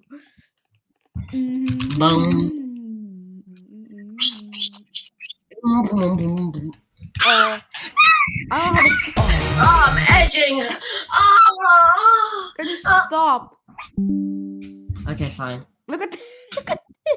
So I searched how to BFDI, and I just find this. This is not BFDI, bro. What is this? Rowdy's Crack House. It is just Gangnam Style. Yeah, points depending on what order you bring them in. Like, you can hear like it's this video. Gangnam Style. Stop. There's a copyright. Oppa Gangnam Style.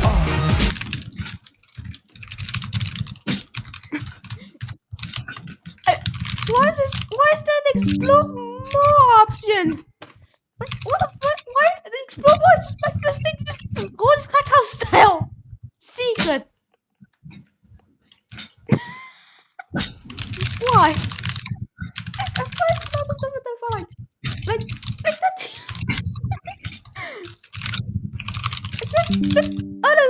On BFDI, there's one episode which is BFDI 19, but deep fried, and the other is just BFDI T-Bar and Tobot. One. Only one. But stuff, it's just holding The power of one. I don't know who the hell is one.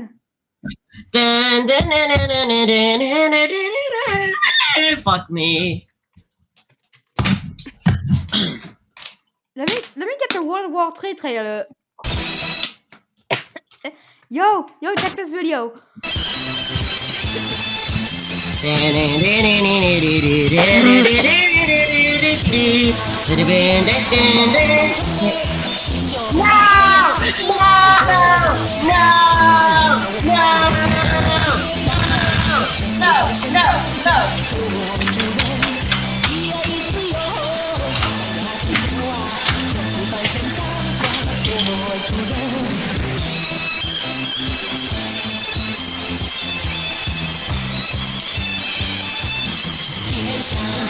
Communist? I just broke my keyboard. The wall!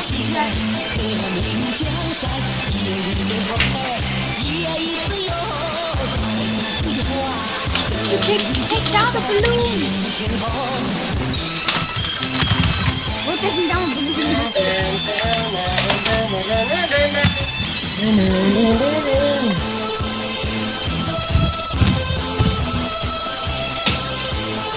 Die. If I end this now, crush, prepare thyself, weak. How the fuck did the Chinese man can run on water?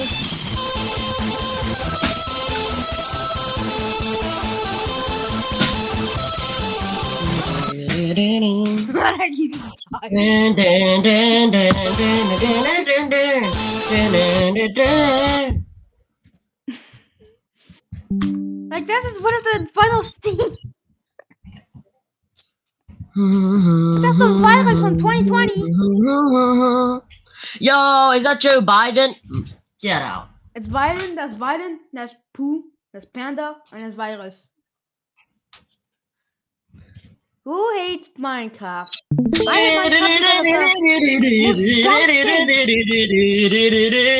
Also known as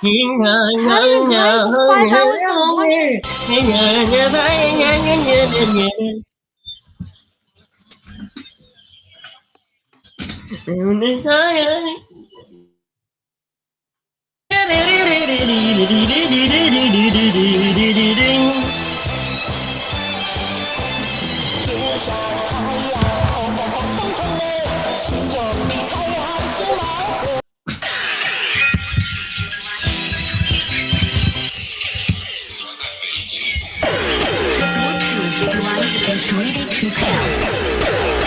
在北京。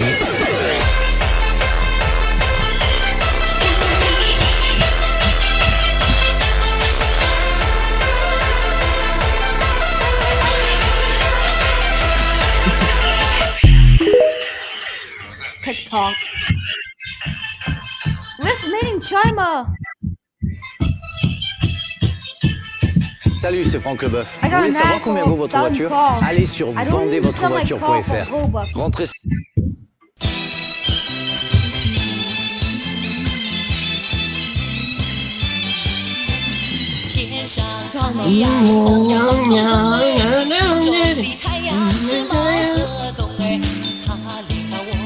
I got 2 30-second unskippable ad for the video you sent me.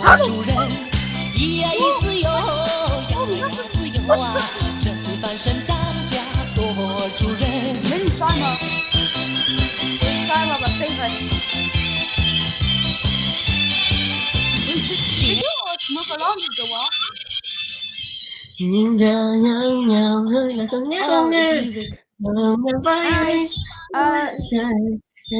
I don't know the lyrics. Made in China? I genuinely don't know the lyrics. I need to search up the lyrics and I'll sing it for you. Hold up, let me just. Where's it? Red. Red Sun.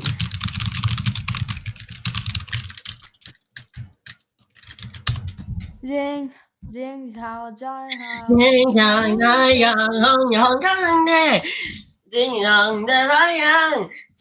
Okay, I need to stop now. Hold up.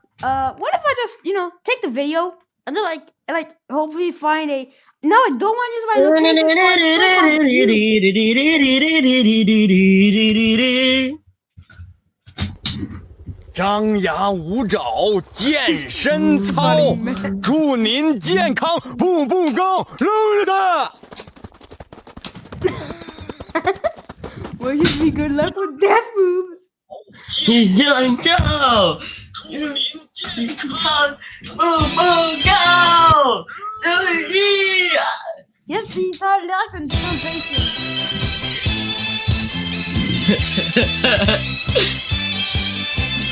天上太阳红呀红彤彤哎，心中的太阳是毛泽东哎，他领导我们的解放哎。Screaming Chinese man. 正翻身大家做主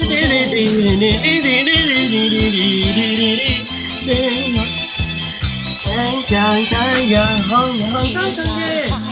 红的太阳，你快点来！太阳是毛泽东哎，他领导我们奋勇前进，革命江山也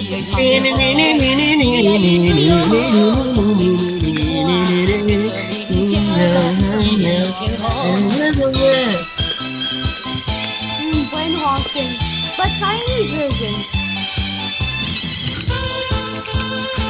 Yo, brainwashing. Le tricycle 6 en 1. No, I don't want to buy something for kids. I'm not even a kid. Education. Look at the video I found. Look at this video I found on my front page of YouTube. Education.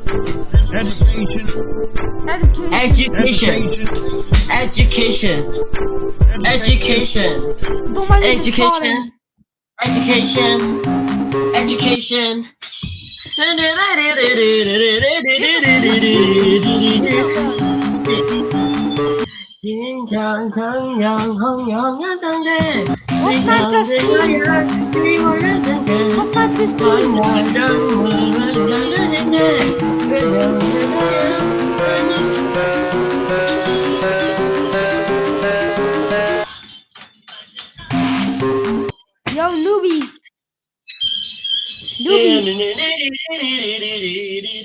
Yeah? Yeah, what? Yeah, 14 seconds. 21! 21!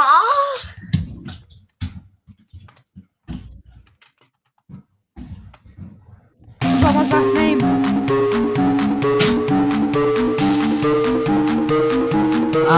Obama.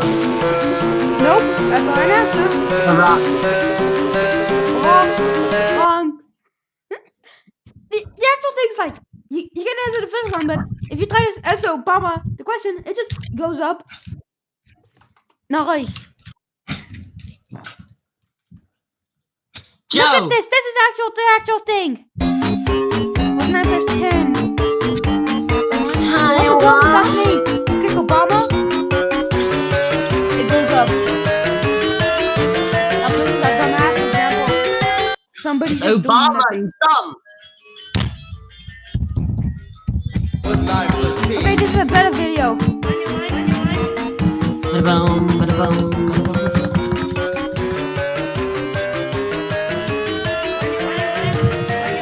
What's 9 plus 10? 21.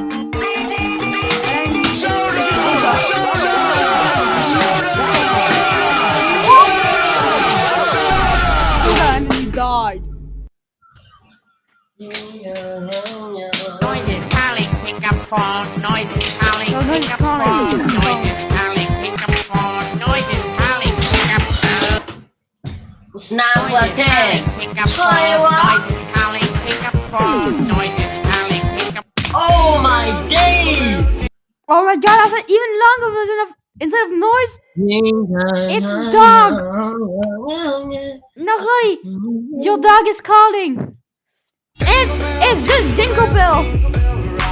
It is a Christmas song.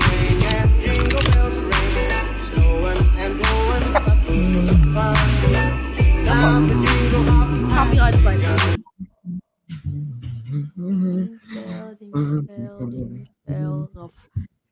I.E. All these pack house OS.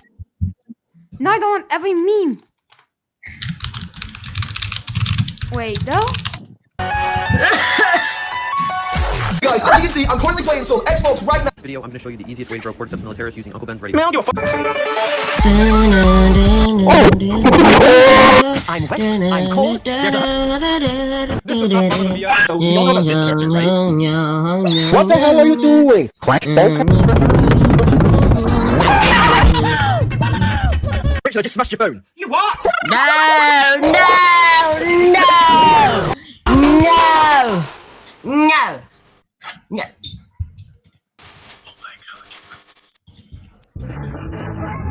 Semen. Ah yes, when you use the little thing pad, that you can get 12 memes. 12 minutes of whole memes.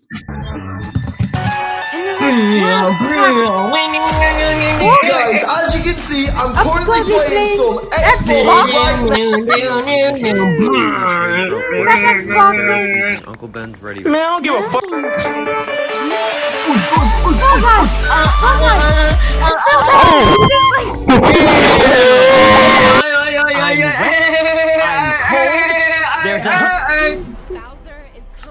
This does not Mamma Mia. So we all know about this character, right? Non-existency. The guy does not exist. What the hell are you doing? Quack. Okay. I gotta touch grass. Touching grass, I know pebbles. Richard, I just smashed your phone. What?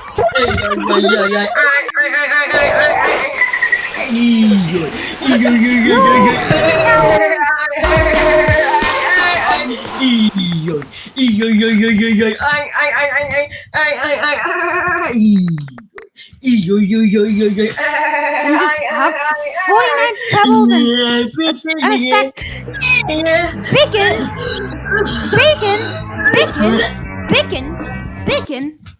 Hey, put some socks on you. I walked to Burger King, then I walked back home from Burger King. Come on, not every dude with a beard.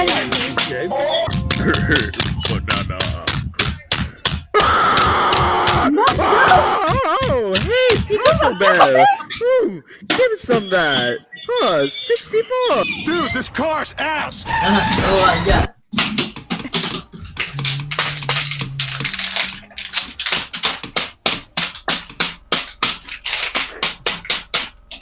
Creepy pasta. Don't never buy that what? In the gas station, bro.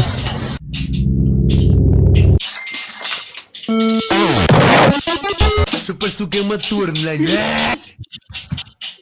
Xbox.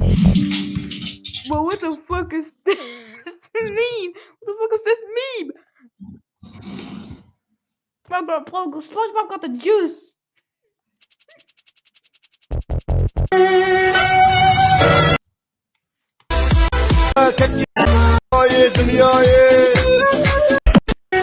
In the gas station, bro. Be pasta. Don't never buy that what? In the gas station, bro.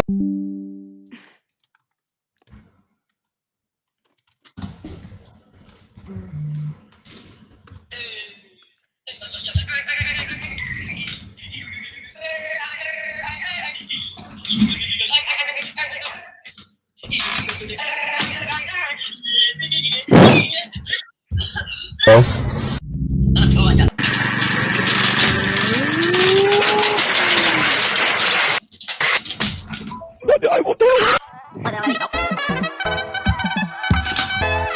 This is a platypus.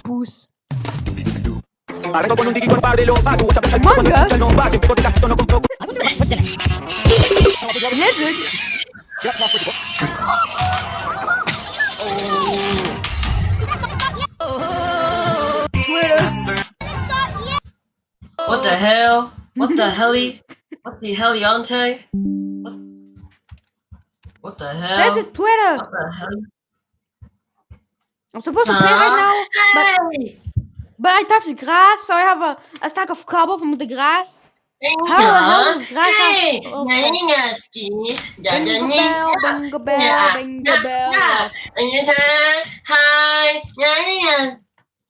I just bought some land in the metaverse, and I'm getting paid cash. I got virtual and I cost the globe. Next week, digital couple more.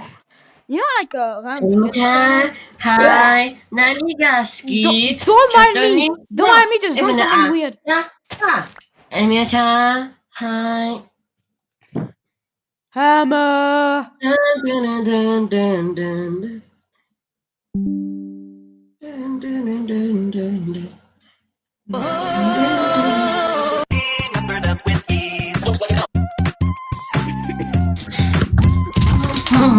What the fucking fuck to me?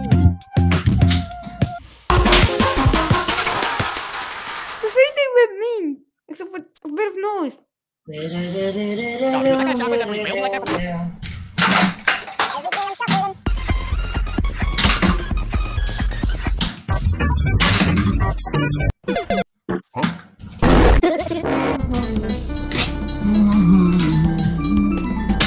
Square on one side plus the square on the other side is equal to the square of the hypotenuse. In other words, a square plus b squared equals c squared.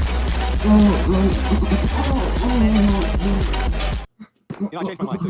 Wait, if the line "What happened to you" isn't about Glamrock Bonnie, then what is it about? Well, it's about her dad. He disappeared one day and they don't know where or why. That's why she refers to him in the past tense. But that then leads us to another question. Why is she reminded of him with that particular item? The Bonnie mask. Just because Bonnie was his favorite? No. I suspect it's because her father wore that Bonnie mask. And not only did he wear it, he wore it during the single most infamous scene in the entire franchise, the Bite of 83.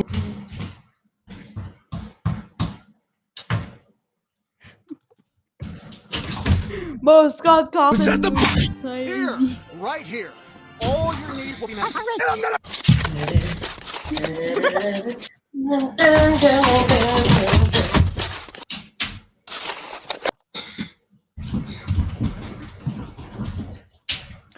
is Minecraft. This is Minecraft 100%. Maybe I can right click a fucking log. It dies.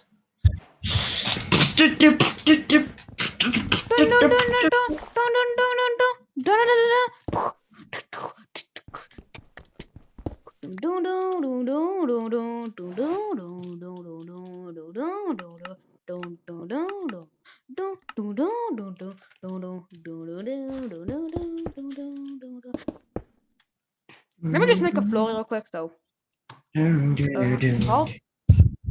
Floor. What? I'm making a floor right now.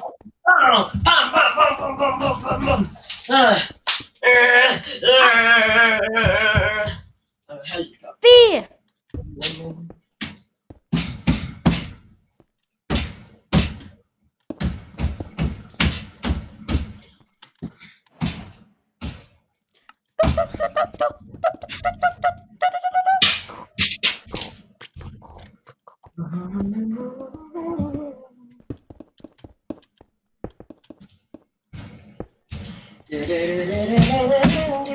Alright, cool. Yep. Spread them cheeks for me, boy. Let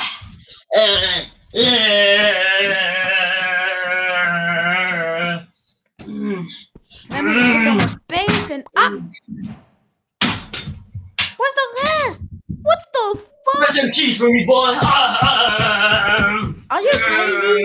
Do you need to go to a mental hospital? No, do you actually need to go to a mental hospital?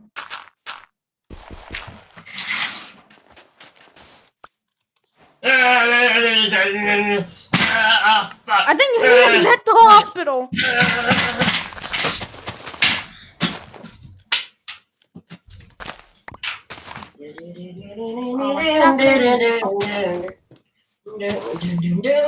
Lolly. Fucker. 7. You're not giving the bitch. Pussy. Fucking pussy, yeah.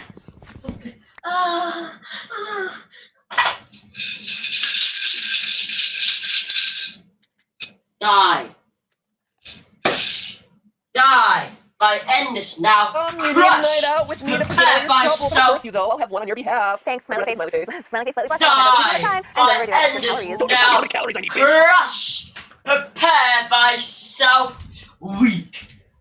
Why the man choose that way? If I end Why would this he want now, H2O if there's water, even if it's farther away? crush. Prepare thyself. Oh yes, H2O is well in Spanish. What is the first thing you would say? Thanks for all, Mom. Is it edited or real? How old are you? 18. Years. Any rapper name like this. My name is Sebastian. Sebastian the rapper. Me watching, this is my real face. Adrian, explain our friendship. I'm scared of water, Pop. Grand what? Praying for the people in Indonesia. What happened there? They live there. York. Adrian. Why are they drinking this water? Listen to this socially environmental. It's a man watching a luxury car on the because they are thirsty. What's your ethnicity? I was born in Nepal. Nah. So you speak Napoleon? I'm gonna fucking until you fuck shit fuck. You stop. Fuck ass, fuck shit, fuck shit, my You need fuck a my night out shit, with me to shit, forget my all your fuck. troubles. I won't force Fuck you your though. shit, I'll shit, have my one fuck. on your Fuck behalf. Thanks, your smiley shit, face. fuck, Smiley fuck, face. Smiley face, slightly blushing. I'll catch up with you some other Hit, time. fuck. And don't overdo it. Watch your calories. Don't you tell me how many calories I need, bitch. What the fuck is this? Wow! It's on Brainrot, the new money for every Roblox developer, and also slap towers. Like, what the fuck? It's just a tower, but you slapped. And goddamn, it's already night, but I have 26 days.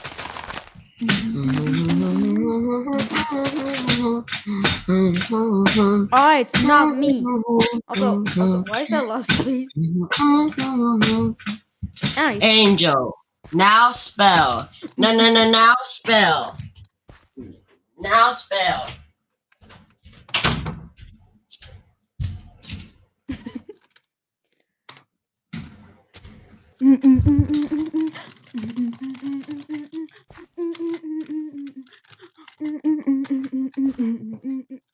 Oh, sting.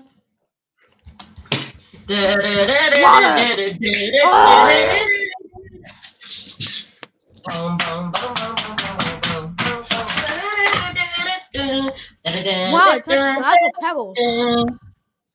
Alright, cool. Alright, cool.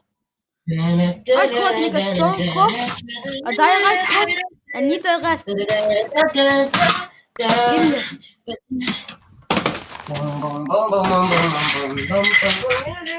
I just bought some land into my universe, and now I'm getting paid and with traffic at this earth. I can't take it anymore. I just wanna You know? Apple. What the fuck was that noise? What happened? What the hell? What the hell? What the heliante? What the?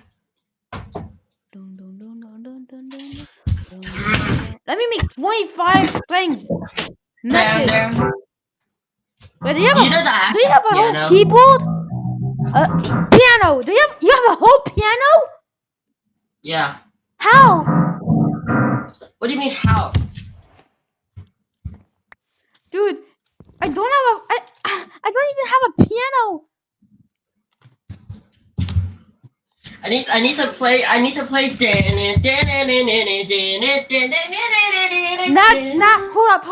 up. I have an idea. I'm gonna try to make you say something, okay? I don't know what note it is. Plus, I barely learned piano. I learned like 1 year of piano and that's it. And it was like.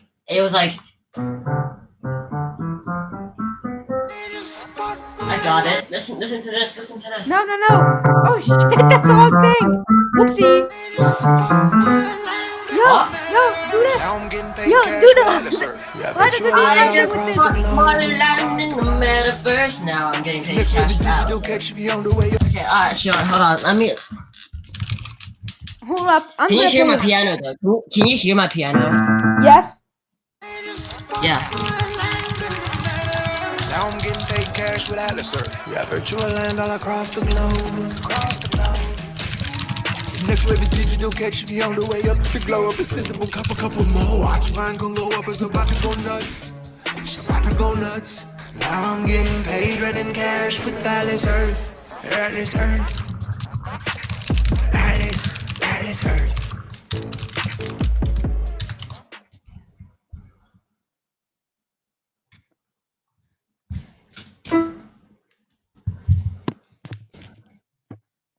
I just bought more land in the metaverse. Now I'm getting paid. Now I'm getting paid cash with Atlas Earth. I just bought more land in the metaverse. Give me the full thing. Let me just pause my game.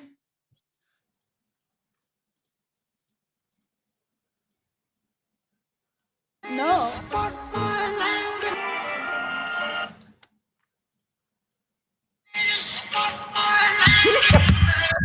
I'm getting paid cash with Atlas Earth. Got virtual land all across the globe. I mean, this is MIDI. It's called Bob Mid.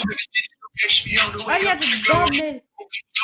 Watch mine gon' go up, it's about to go nuts. Now I'm getting paid, running cash with Oh, I have a good thing for you. You can now make it. I just bought more land in the met. What? The minute to have MIDI. I just bought more land in the metaverse. Now I'm getting paid cash with Atlas Earth.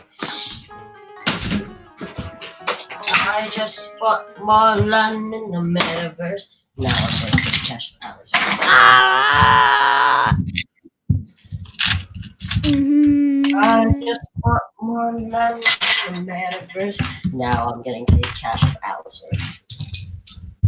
I just bought more land in the metaverse. Now I'm cash with Atlas Earth. 3, 2, 1. Fresh meat.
Please. I I don't like Forsaken's. I don't like Forsaken's game. No, I don't like Forsaken. I don't like games that are like Dead by Daylight. That's it. I hate Dead by Daylight.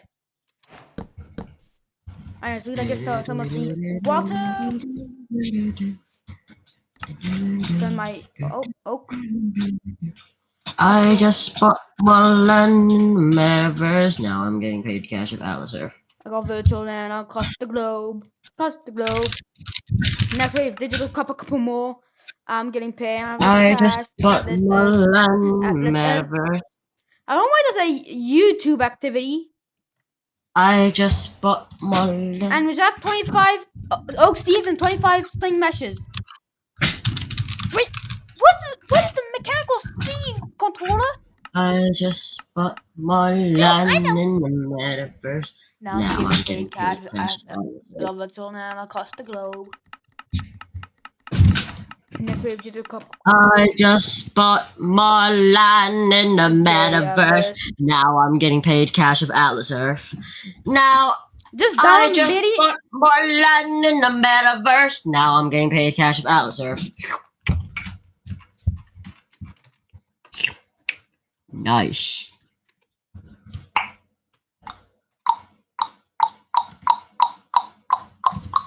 Oh, jiggly balls, jiggle all the way.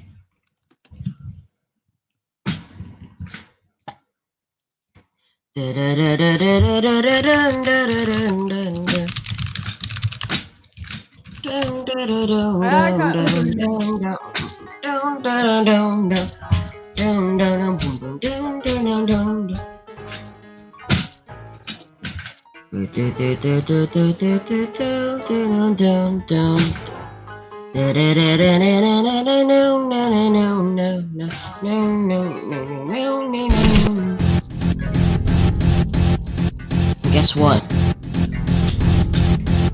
Hey Naf, guess what? What? Chicken butt.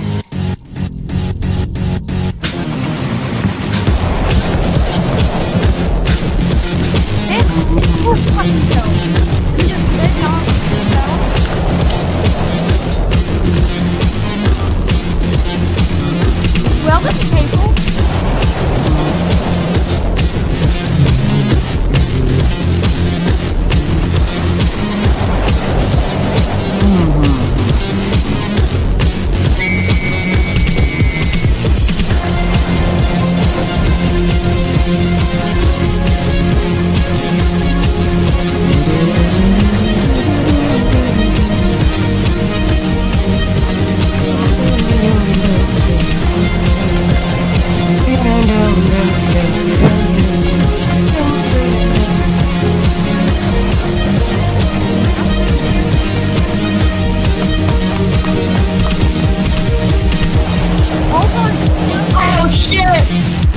Also, I want to say tomorrow it's my last day of school for this fucking week.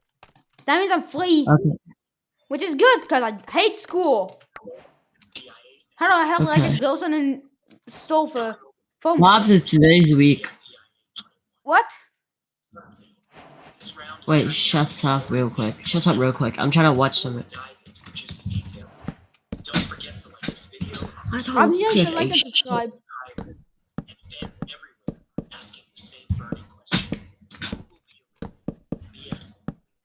Is it Slop Live? Welcome back to Slop Live.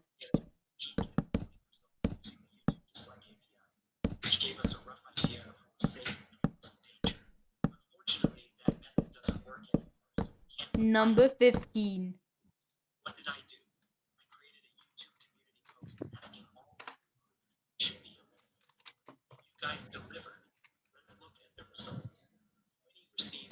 Number 15, Burger King foot lettuce. Dang! Another 4 Dang, bro, dang! 87% on pin? Crazy. You can watch this. Number 15, Burger King foot lettuce. The last thing you'd want in your Burger King burger is someone's foot fungus, but as it turns out, that might be what you get. a 4chaner uploaded a photo anonymously to the site showcasing his feet in a plastic bin of lettuce with the statement, last thing you "This is the want, lettuce you your eat at Burger Burger King." King. Admittedly, he had shoes on, but that's It's even someone's worse. foot lettuce. The post went live at 11:38 p.m. Number 15, Burger King foot lettuce. The last thing you'd want in your Burger King Look, burger yes, is someone's guys, foot man, I'm gonna fungus, suck but you as it off. turns out, that might be what you get. A 4chaner uploaded a photo anonymously to the site showcasing his feet in a plastic bin of lettuce with the statement, "This is the lettuce you eat at Burger King." Admittedly, he had shoes on, but that's even worse. The post went live at 11:38 p.m. on July 16th, and a mere 20 minutes later, the Burger King in question was alerted to the rogue employee. At least, I hope he's rogue. How did it happen? Well, the BK employee hadn't removed the EXIF data from the uploaded photo, which suggested the culprit was somewhere in Mayfield Heights, Ohio. This was at 11:47. 3 minutes later, at 11:50, the Burger King branch address was posted with wishes of happy unemployment. 5 minutes later, the news station was contacted by another 4chaner, and 3 minutes later, at 11:58, a link was posted, BK's Tell Us About Us online form. The foot photo, otherwise known as Exhibit A, was attached. Cleveland Scene magazine contacted the BK in question the next day. When questioned, the breakfast shift manager said, "Oh, I know who that is. He's getting fired. Mystery solved by 4chan. Now we can all go back to eating our fast food in peace." Look at the fucking moon of Minecraft with shaders. It's not supposed to be black, it's supposed to be gray. What the hell? Oh hell no, the moon glitching out. I don't mind Minecraft with those yo, don't mind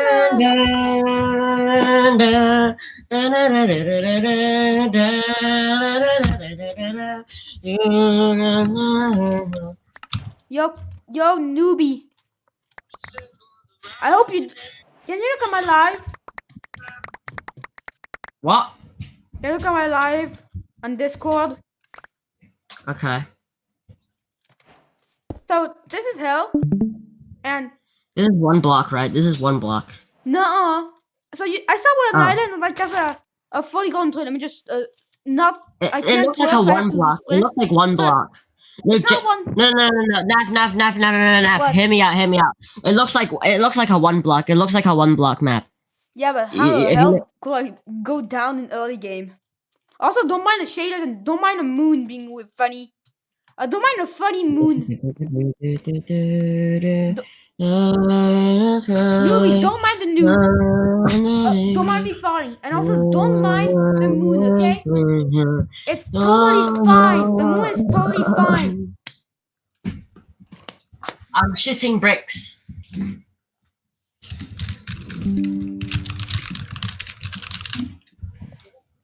This is the moon, and the sun is brighter than ever. Well, I'm stuck here forever, but hey, at least I have 44 iron ore. And let's go to iron. Oh, hi, I was supposed to get a furnace. Getting another furnace actually is good. That's where we go then. Click. Fish fillet. Oh, Scare the huns away. Oh yeah, see our place as fish fillet. On a mod pack.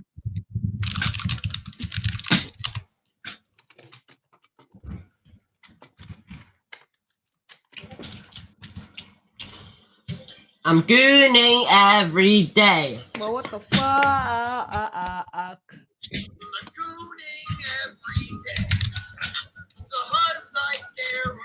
I'm gooning every day. I'm gooning every day. The huns I scare away. I smell like fish fillet. Where's Libby? Open your eyes. I have no work today. Because I Hey, I was invisible. Cool. I don't feel so good.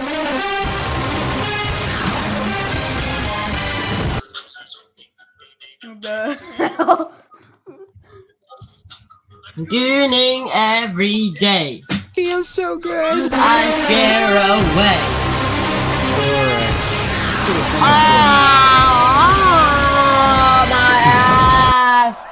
Okay, I need to take a shit really badly. Oh my days. Oh my days. Oh my flipping days. Yeah. Yeah. We're doing pretty good out here. How do you dive? All right, I'm doing about as good as everyone did today. Okay. Wow, I suck at this.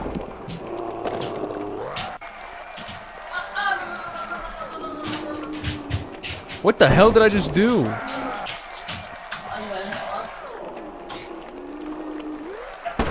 Okay.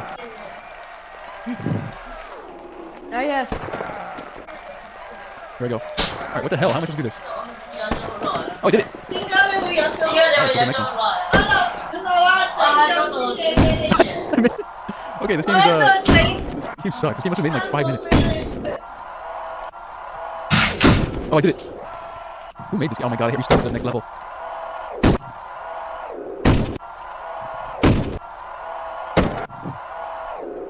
Oh my god. Jesus. Maybe this is more difficult than I was thinking. There we go. Didn't hit him. Next mission. It's just what a failure. Okay, I need to get... Oh, I saved him. I scare away. Okay. Alright, well we did pretty good saving him. What the hell is this? Alright. Okay, yeah. I'm just laying on the ground in front of him. Come on, get down. If he sees me fly in front of him, he should get down. There we go.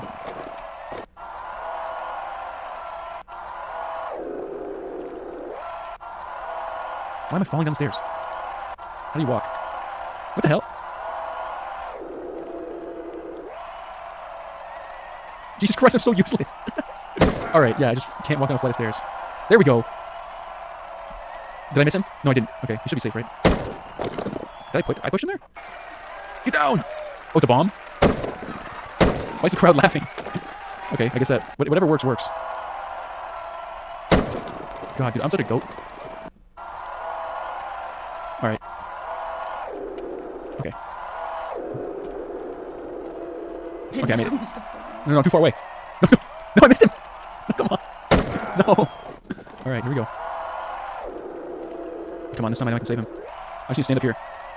Alright, he's good now. Didn't hit him? Okay, didn't hit him. Oh, okay. Got some money off of that one. We've won it for $1 million now. What the hell is this, Donkey Kong? What? Okay. Okay, wait. Okay, what is one? No, come on. This game is so finicky. Okay. I just don't know how much time. Oh my god. Okay, can I go up the staircase? Dude, what am I doing? Okay. Alright, can't use the staircase. Okay, I made it. Okay, he just died right in front of me. Who put these barrels here? Get up.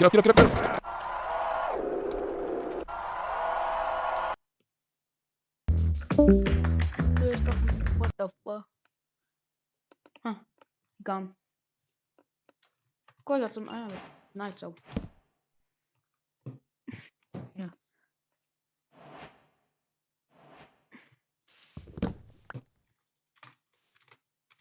Day 1 ingot. So with my one hammer, one stick, can make the first tool. Can make the soft mallet, which is garbage. Repair with the wood plank and repair with iron ingot / iron paint.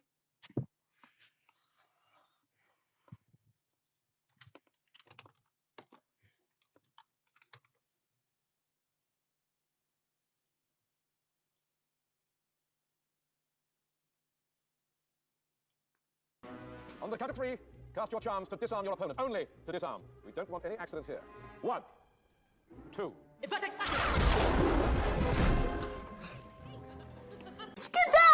Skadoodle! You're dick!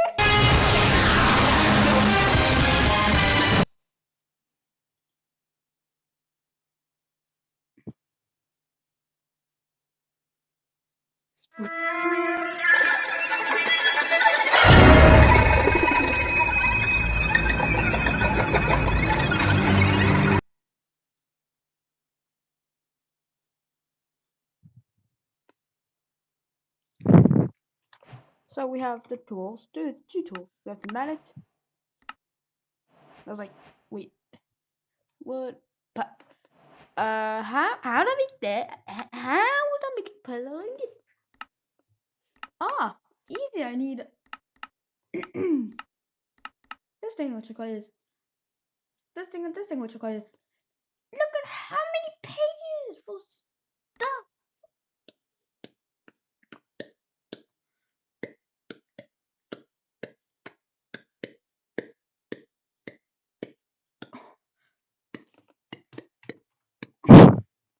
Dude, the game is crazy. Wow. Where's Libby? Open your eyes, girlfriend. I'm right in front of you. Yeah! Hey, I was invisible. Cool. I don't feel so good.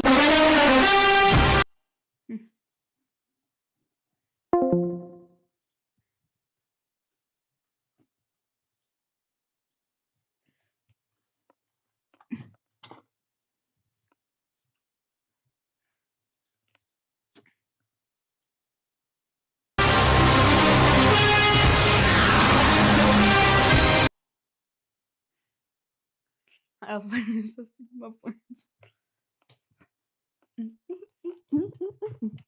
Get my.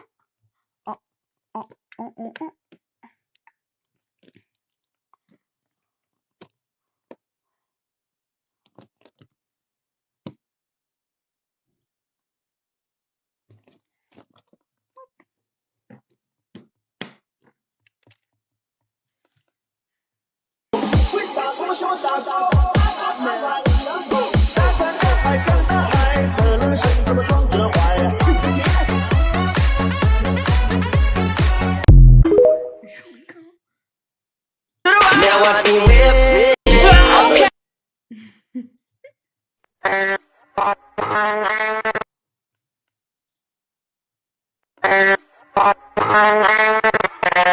I'm getting fake cash without it, sir. Got the $200 across the clock. 656 still catch me on the way up. The glow up is visible, couple.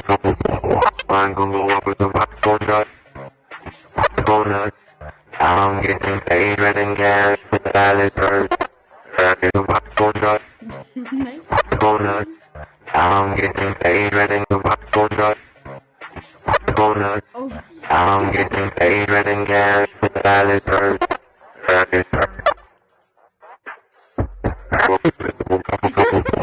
I'm gonna go. Avengers. You download Ads. our open source software, install it on your PC, and you configure what we can use from your computer. So, auto start stop.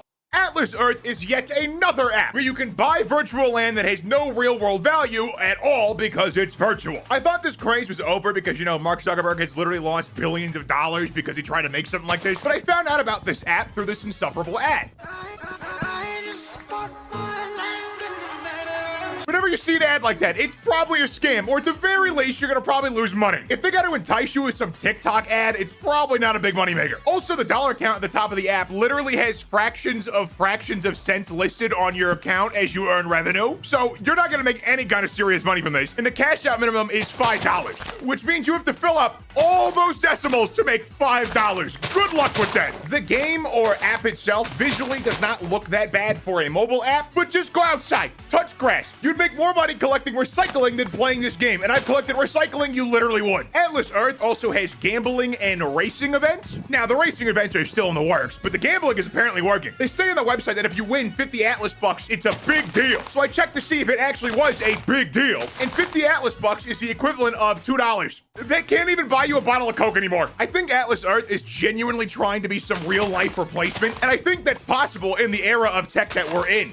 But this ain't it. They also have some recognizable brands on their website implying they're partners, but for legal reasons, I'm assuming they aren't actually called partners, because I doubt the Burger King CEO knows what Atlas Earth is. I think the primary purpose of Atlas Earth is to make the creators money, because you're not gonna make money on this. So what do you think? Let me know in the comments down below. Like and subscribe if you're new. Click the end screen to check out more of my content.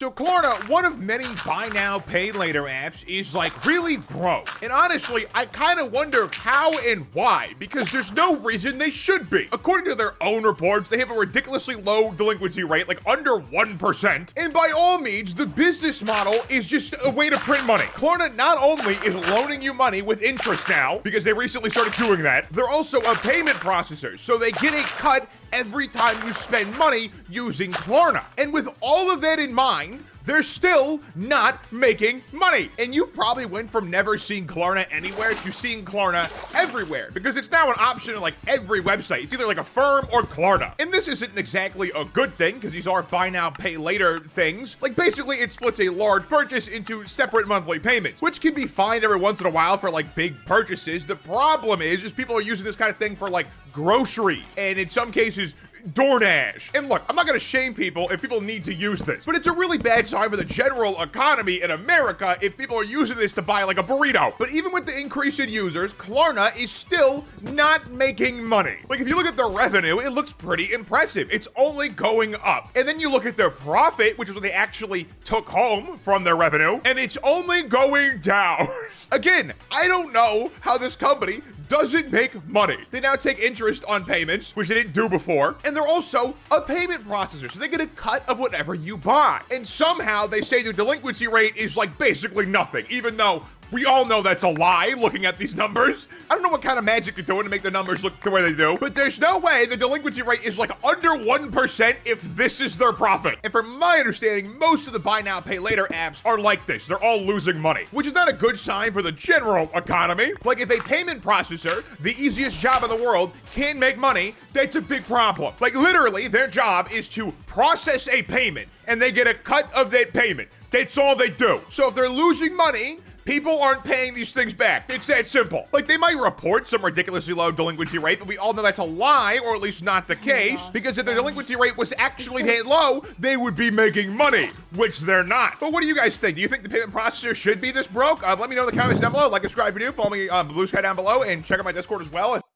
Voyager peut être un vrai cauchemar. Pourquoi? Vous ne pouvez pas regarder vos séries préférées depuis l'étranger. Vous ne pouvez pas faire confiance au réseau Wi-Fi public et à votre retour. So the Tesla Robotaxi is already being deemed a total failure because they haven't been tested at all. These things are supposed to launch in Austin, Texas in June, so like, 2 weeks or so. But Tesla hasn't even tested these things without a driver in the car. And I don't know how they're expected to be ready to launch in June when they haven't even tested these things without a driver. There was a leaked letter from the National Highway Traffic Safety Administration, and in that letter, it shows that at least since April, Tesla has not tested these things at all. That was like a month ago. So if you ride in one of these things, if they do end up still coming to fruition, you are just testing Elon Musk's death trap. That's all you're doing. And that might sound like an exaggeration. Like, of course, the government wouldn't let death traps in the road, but they do. They're called Elon Musk cars. Literally every single expert on this topic agrees that Teslas are not good for full self-driving. They're very bad for it, actually. And as we saw in that Mark Rober video, these things will hit Looney Tunes walls. They just do that. A Waymo car would not do that because it has a LiDAR sensor, which is just like a laser that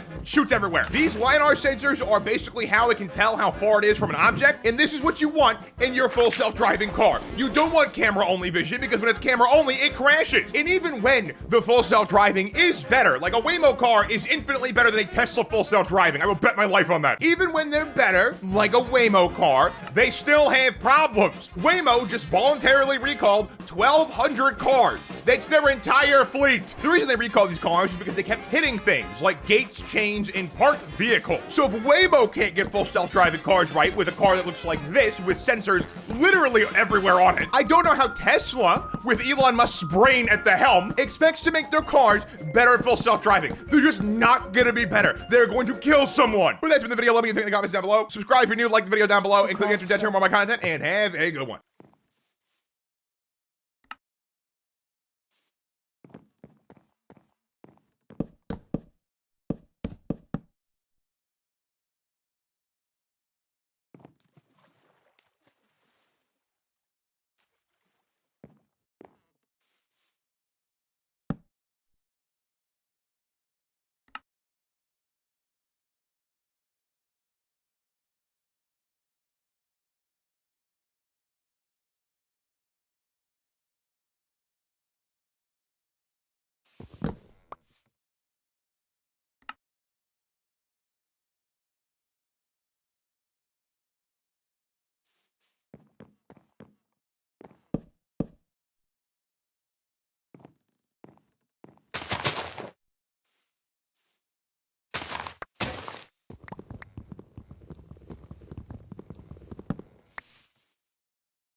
lazy.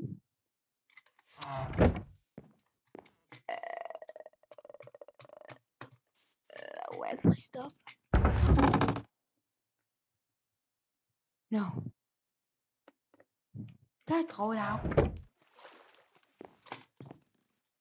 So, Minecraft YouTuber Parrot just made a dramatic video where he broke into several Minecraft prisons on a story SMP, but the final prison was better than the rest. And while the scenes are loosely staged as just part of how the server works, it was still too advanced to conquer without help from the Minecraft prison community. So they decided to invite this idiot. Oh no! That's the dumbest guy I know. The first thing he does is try and build a wither boar. Is this from 2022? What is this, the Gilded Age? Buddy, we make real boars these days. It's like we have cell phones and he's trying to show off he built a rotary. Except he didn't even build it. He just took Jerry Lum's boar and took off the sponges, mirrored it, and then tweaked it a bit. Wow, it's a different color now. And he really thought we wouldn't notice. Oh, a crystal attached to a flying machine so that you can explode it from a distance with arrows? That's cool. Hey, have you heard of the flame enchantment? There you go. Anyway, after wasting their time, Canadian gives up and decides to break in from under the prison instead, since the piglin ban is not well protected. Great idea, now you're thinking. So you can start with a— No! What are you doing? Why are you making more explosive flying machines? You just showed them how to use a wither boar.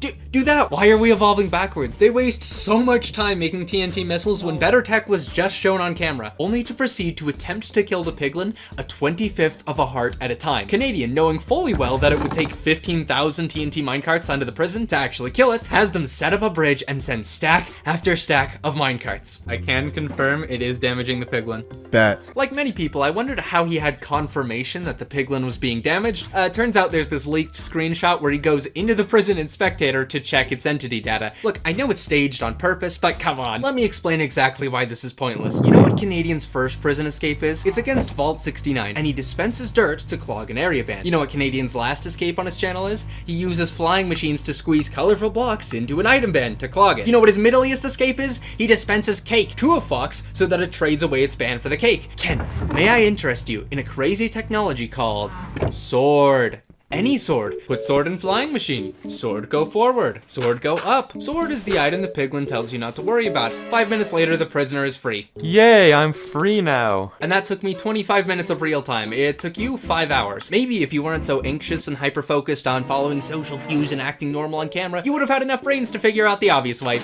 Yo, Canadian? What? Hey. Anyway, if anyone from the Unstable SMP is watching, next time you need an escapist, how about you invite me instead of someone this dumb? Thanks, bye! Ready to unlock Roblox digital gift cards?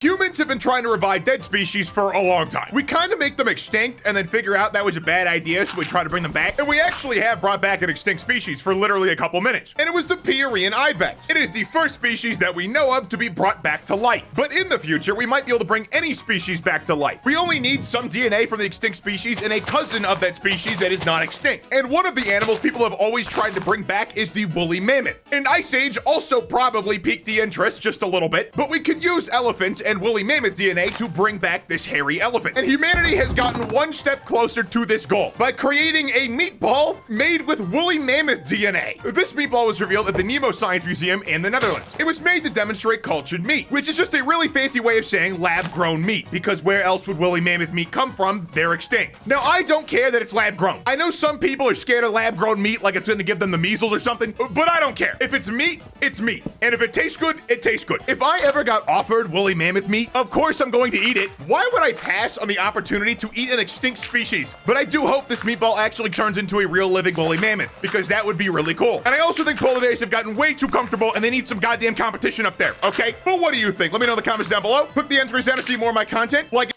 this TikToker made and started selling a condiment called pink sauce. At first, you'd think it's just some nasty bubblegum tasting goo you use to put in your fries or whatever you want, but it turns out it might kill you. The person who makes and sells this clearly didn't do any research into anything at all. Because for starters, the sauce is mostly milk-based. So if you ordered this sauce, you would end up just getting a container full of spoiled milk. It is not shipped with any refrigeration at all. It just comes in a bag. And we all know milk spoils in a couple hours if you just leave it out. But clearly, this person who calls themselves a chef missed the memo. They were also interviewed by the Washington Post, and they said, the world is really curious about my creation, and they're being malicious. All right, I get the hustle. I respect it. But you can't sell spoiled milk online. Me saying that isn't malicious. It's me telling you not to be a bozo. You can't sell a sauce consisting of mostly milk products without any refrigeration or preservatives. This is like food 101. It can also actually kill you, by the way. That's not a joke. A food expert weighed in and said, yes, this product could cause botulism, which is just a really fancy way of saying really deadly bacterial infection. Also, the hue of the pink sauce constantly changes from video to video, which is concerning about product consistency. Food labels are already inaccurate to some degree, and I can't imagine this 444 serving bottle is accurate even without color shifting sauce. Oh, it turns out it wasn't accurate because they got the grams and serving size mixed up. The grams got mixed up with the serving size on a food label that is government mandated to be as accurate as possible. This is a gigantic lawsuit waiting to happen, and the kicker is this person lives in Florida. All right, like and subscribe if you're new. Check out my other content using on-screen example. Follow me on Twitter @Spartans1. Link also in the description. Have a great rest of your day.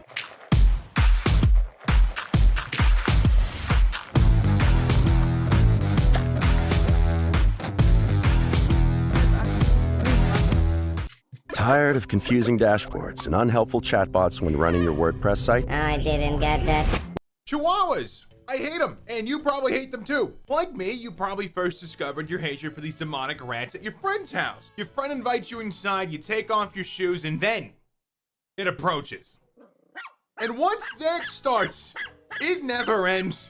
Everything you do, this dog will bark at you for. Even if you just get up to use the bathroom, this dog will follow you and yap at you.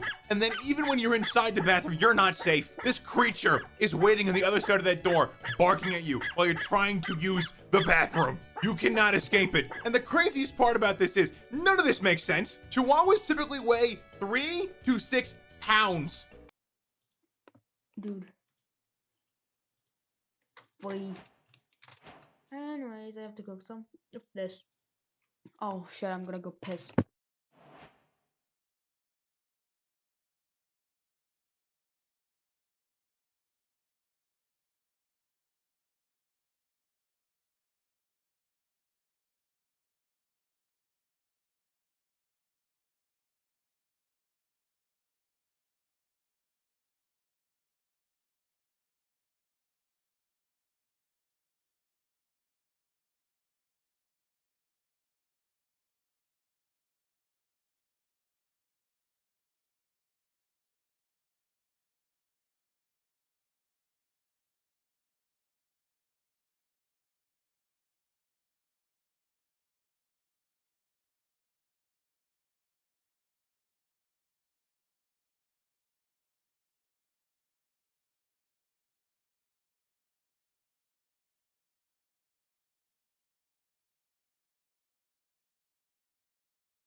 back. So, yeah, hell. And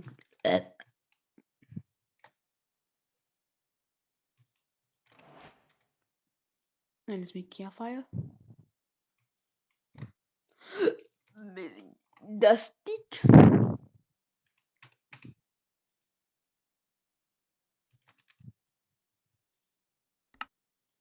Okay, apparently I need a chapter. No, thanks. Packs. But we're gonna use this one again.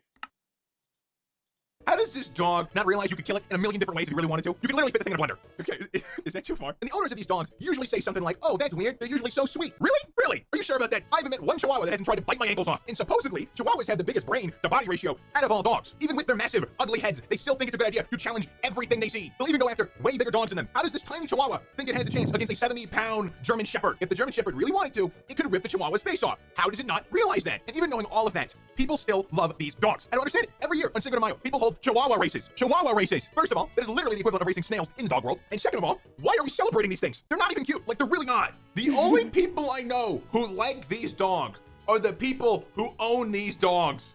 So with hatred in my mind, I decided to find out who made these demonic creatures. Because, you know, most dogs are usually bred with a specific purpose. Like, for example, Australian cattle dogs herd cattle. Golden retrievers retrieve things. And then pugs only exist to suffer. You get the idea. But when I looked into it, I found out we don't even know where these hellspawn came from. And this just made me have even more questions. Like, did they used to be wild? Was there just hordes of Chihuahuas hunting animals like wolves do in a pack? How strong would they even be in a pack, right? Could they take on a wolf? A bear? A gorilla? Like, how did they survive when some of them weigh less than a big gulp? At the end of the day, I genuinely believe Chihuahuas are hellspawn. So, I have a proposal for anyone who's considering getting a Chihuahua. Instead, get a pet rock. They weigh less, so they're easier to carry around. You don't need to feed them. They won't bite people's ankles, and they won't ever bark at people that you invite over to your house. And this is the best part, you can race them. Hey, thank you for watching. If you enjoyed, please like the video and subscribe and comment what you want to see next. And the next video I'm doing is about a really, really, really, really bad anime. American school lunches, to put it bluntly, suck. Like, look at this. They feed this to kids at school. Oh, wait. That's the wrong one. That was prison food from Georgia. Now, this is school lunch from Chicago. And honestly, I don't know which one I prefer. I shouldn't have a reason to think or say that. Now, obviously, I'm exaggerating a little bit, but school lunch in America, at least where I grew up, is actually pretty awful. My middle school had some of the worst food options of all time. Some of the options I can remember are chicken burgers, chicken nuggets, mini cheeseburgers, and pizza. None of those options were that appetizing or filling, but they generally tasted good. And everything but the pizza was basically shitty frozen food you could find at your local Walmart. And the pizza was actually just Little Caesars pizza. My school bought $5 large pizzas and charged kids like $3.50 for a slice of Little Caesars pizza. If that's not stealing money from children, I don't know what is. And depending on what you got at the cafeteria, lunch would cost anywhere from $4 to $8 from what I can remember, which sounds decent until you see the food. With these options for school lunches, it's almost like they wanted me to eat like shit for the rest of my life, and guess what? It worked. But before I hit middle school, Michelle Obama made an effort to fix the school lunches to some extent by offering more fruit and vegetable options, and apparently it worked. But from my experience, all this did was create a fuck ton of food waste. I don't know how it was in other states, but I grew up in California, and they made you take a fruit or vegetable when you got your lunch. 80% of kids threw their fruit or vegetable away. You'd leave the cafeteria, and the trash can would just be stacked with apples, oranges, and baby carrots. Like, the school lunches were pretty shit, but you'd have better luck catching me dead before I ate those fucking baby carrots. Why would I eat raw baby carrots that have a worse flavor profile than grass outside when I can eat this chicken burger? Why would I do that? Very few kids are gonna do the healthy thing when they're not even 13 years old and eat their vegetables when they don't have to. And if you want kids to eat healthy foods, maybe Don't give them a bunch of options for foods that taste good but will destroy their insides. I probably would have eaten better in school if, one, the options for healthy food were actually good, not just raw vegetables and fruit, and two, if I was presented healthy options. All of the meals were just quick, easy to make frozen food. Like, bro, just give me some chicken parmesan. I would have eaten that every single day. My parents and my parents' parents and their parents did not pay taxes for me to go to school and be charged $3.50 for a slice of Little Caesars pizza. It is time to fix school lunches. Kids deserve to eat something that's not literal slush disguised as turkey and gravy. And hey, maybe, just maybe, if school lunches were a little more healthy, this one little graph for American obesity wouldn't keep skyrocketing. Just a thought. And yeah, that's it. Thank you for listening to me complain. If you enjoyed, please like and subscribe. And yeah, that's pretty much it. Have a good one. Wait, one fell.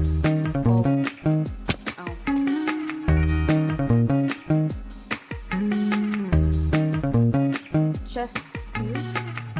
Yep, I have to actually fix that.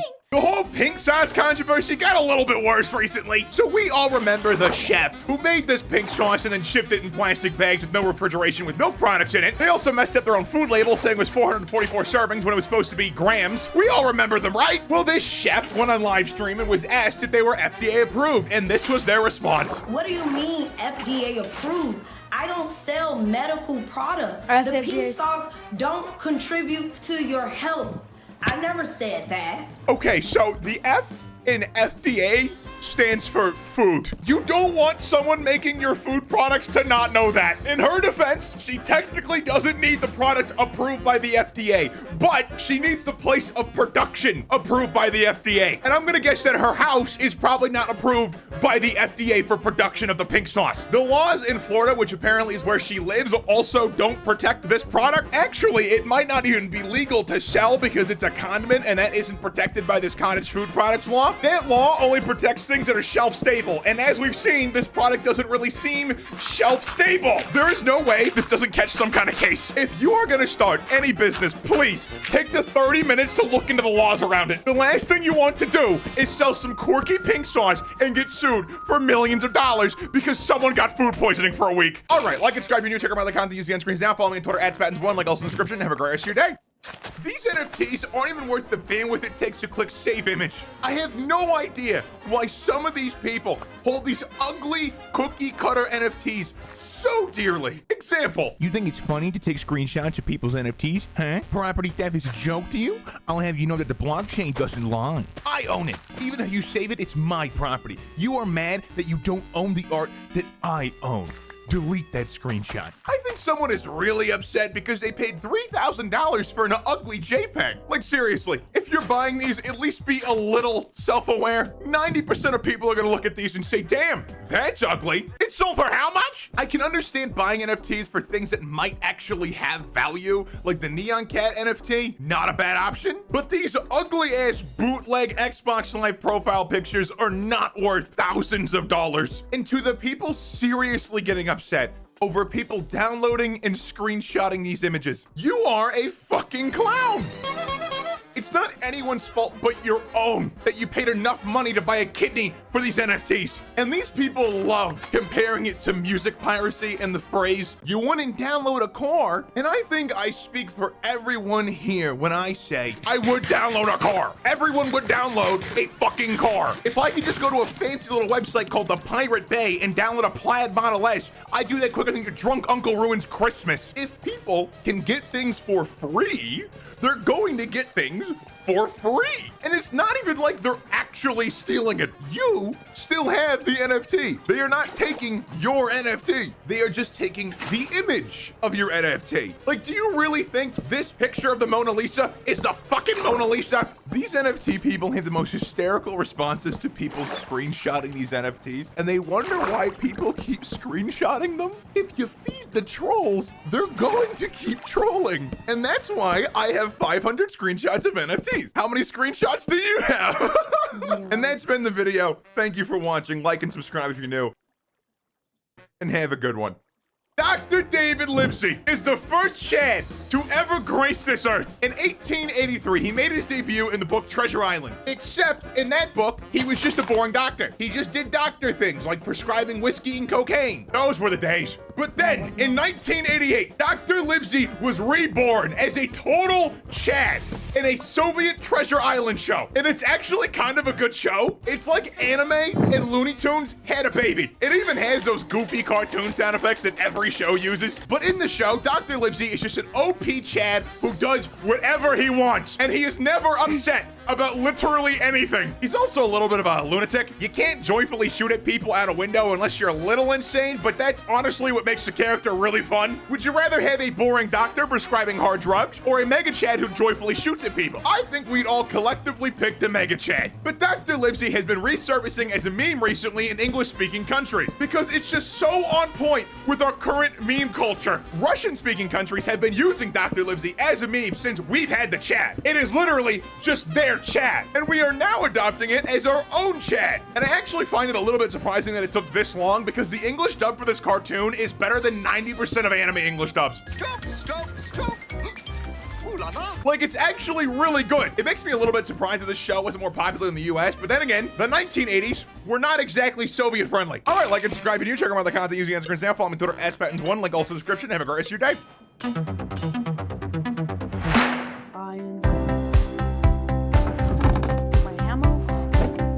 Pugs should go extinct. And I'm not saying that because there's some evil demonic rats like some breeds we know, not naming any names. And like half of pugs are pretty cute, but then the other half of pugs look like they went through genetic experimentation. But I say pugs should go extinct not because they're annoying hellspawn, but because their existence is just pain. Ever wonder why your pug just makes the cutest little noises when it breathes? It's because your cute little pug is constantly suffocating. Yeah, the reason your pug is constantly snoring, sneezing, and sounding like an asthmatic kid without their inhaler is because they are genuinely, constantly struggling to breathe. All short-nosed dogs have this problem. So if you're considering getting a pug specifically from a breeder, they will never live a single day of their entire life not in constant pain. Oh, and their eyes fall out pretty often actually, but I cannot imagine the pain these dogs feel when their eye is nearly dangling from their head. So if you're not 10 minutes away from a vet, do not get a pug, because if those eyes pop out, they gotta go back in quick, or they're gonna lose that eye. We'd also like to add this is also because their faces look like they got smashed in a frying pan. And another issue with their small stubby heads, brain swelling. Yes, since their heads are so small and they're not supposed to be, they can develop a condition called pug dog encephalitis. It affects about 1.2% of pugs, and the symptoms are as follows: seizures, collapse, circling, appearance-oriented, behavior change, weakness, blindness, abnormal gait, coma, and death. So just in general, a pug's life, not great. Side note, though, this video is specifically about pancake-faced pugs. There's another breed called the retro pug that doesn't have their face smashed in, so they don't have the same breathing problem. So if you want to get a pug, get a retro pug, or get one from a shelter. The ones in the shelter already exist in this world. They are not going anywhere. But if you get them from a breeder, you are more than likely creating more suffering in the world. That's what the thank you for watching. Check out my other videos using the end screen. Like and subscribe if you're new. And this is for Fetus Muncher. Love the name. Also, not doing the full thing. Naki's back. It's happened, boys. There is a furry cult running amok, and their leader is a green dragon. So this guy's name is Goro. And Goro is actually the most self-obsessed person I have ever seen in my life. You can't even be in his Discord server if you're also a Twitch streamer or YouTuber. And that's just the start, boys. If you're in his server, you can't friend request other Wigglies, or even play games or talk to them unless Lord Garo is present. I am not making this up. He literally says in the rules on his Discord server. And as always, keep the focus on myself and my content. What's next? A social credit system for your Wigglies? Also, never DM Garo saying you like his streams because he'll look up exactly what days you watch his streams and exactly how long you watch and shame you for not watching more of his content. Someone also asked why they can't talk freely in his Discord server and why they need to pay to talk freely. And Goro said, if they were genuine questions, I would answer them, but it's obvious why you're here. Have a good day. And he blocked them. This guy is so delusional that asking why you can't talk about anything but him on his server doesn't even warrant a response. But there's good news. If you want to talk to the great prophet Goro, you just have to give him $250 for 20 minutes of conversation. Oh, and look at that. You also get a Discord DM every day. It is phenomenal that this only blew up in his face recently. And there's lots more terrible shit in this Patreon. Let's do a little speed run, shall we? For $250, you get VR chat selfies, daily in-game VR chat hug, VR chat Jackbox Among Us Minecraft, and Terraria slots with them, and a Steam friend request. And for $500, you get 20-minute private VR chat session, 20-minute private voice chat, 2 Discord DMs every day, and then everything else is the same as $250, including the hug. Can't forget the hug. It's the best part of the deal. Man, when people invade the free market, do you think they knew it'd lead to this kind of shit? Oh, do be a sigh. In 200 years, there's going to be a virtual dragon who sells virtual hugs. And hey, if you want to pay for this shit, do what you want. It's your money. But you're supporting someone who literally sees you as an insect. Oh, and back to those VR chat hugs we talked about, the best part of the deal. There's a video where he does it, and it is the most culty shit out of everything so far. Satoshi, Big Eyes Precious Wiggly, thank you so much for bringing a woe tier patron.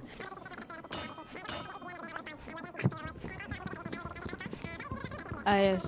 Come on, I love you lots of Precious Satoshi Wiggly. Thank you for your support and love. You mean so much to me, Precious Wiggly.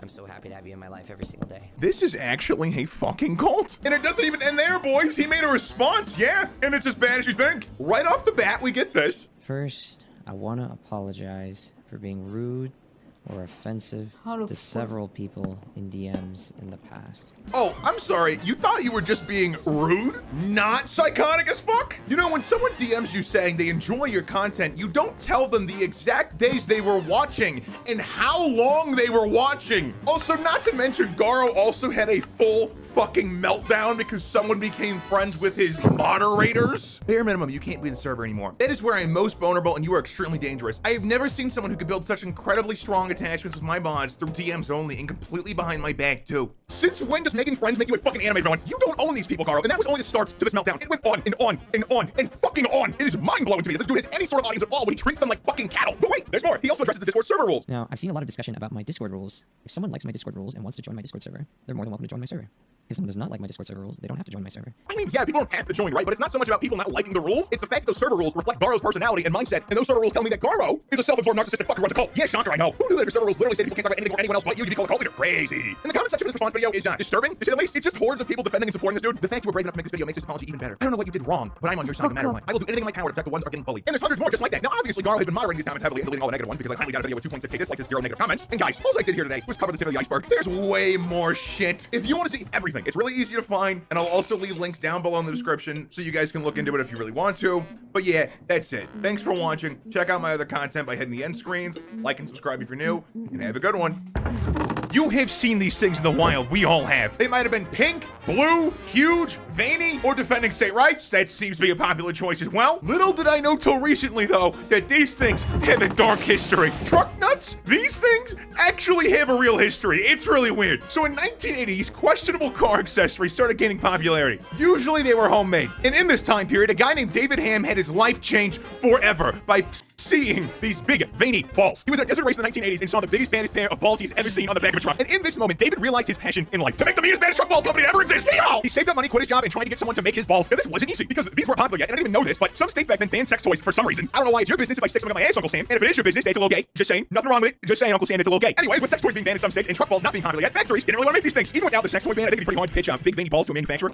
Hey, can you guys make something for me? Yeah, sure, fellas, for it. So my plan is I want to make big, veiny balls that people put in the back of the truck because it makes them manly. But after David shopped around a lot, he finally got a guy to agree to make his big, veiny balls. To a manufacturing superior, David soon opened YourNuts.com to sell his balls. And I say this with absolute sincerity. That single call is the reason truck nuts are even remotely popular now. If David did not have a chance to make his truck nuts, they might have never caught on. And from this point onward, David sold a lot of balls. Blue balls, gold balls, huge balls, green balls, any kind of ball you can think of, David had them. But David Ham was not the only guy in the truck nut game. Another guy named John Sellers also got into the truck nut game. And he has a pretty similar origin story to David, actually. He was off-roading with his buddies, and he saw the most beautiful pair of balls in the back of an off-roader, and he wanted balls of his own. Bro, these truck guys are like really into balls. Like, what the fuck? But John decided at that moment, while looking at these beautiful balls, to make his own truck nuts company. And it was called BullBalls.com. Now, these two guys arrived at the market around the same time, which caused a lot of conflict and competition. We'll touch on that more in a bit. But these truck nuts, understandably, weren't well received by everybody. I get it. Not everyone wants to see a big pair of veiny balls in the back of a car. So far, though, they have an outlaw, and every attempt they tried has failed, including a situation where a 65-year-old woman got pulled over in South Carolina for having truck nuts. A 65-year-old woman. And the officer gave her a ticket for obscenity. It then went to a jury trial eventually, and was continued 3 times before they kind of just gave up and didn't set a new court date. So you can put these things on any kind of car you want, and it's completely legal. I mean, if truck nuts did become illegal due to obscenity, I imagine Spencer would go to business pretty quick soon after. But now back to David and John. I said a bit earlier they had competition, and this was not friendly competition. With YourNuts.com making bank, David decided he wanted to sell all truck nuts, not just his own. So he opened allthenuts.com and started selling a lot of different truck nuts. He also wanted to sell John's truck nuts, the Bull Balls. But these two do not have a friendly relationship at all. They hate each other, like genuinely. It's insane. So to sell John's truck nuts, he dressed up in a disguise and took a plane to John's warehouse and asked to buy wholesale as a guy named Ozzie Williams. I am not making this up. And the manager immediately recognized him as David and kicked him out. So David did not secure the Bull Balls from John. But David was not giving up. He needed a listing on allyournuts.com for Bull Balls, but they were always sold out. Obviously, John was not happy about this. So basically what happens next, these two boomers had the most heated, drawn-out argument and debates online for everyone to see. Yeah, there are literally hundreds of comments, all public, on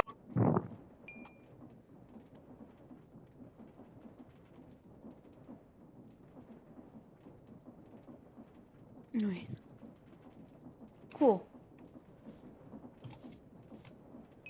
Alright, cool, that's enough. That got me, it's so fast, but it being slow is horrible.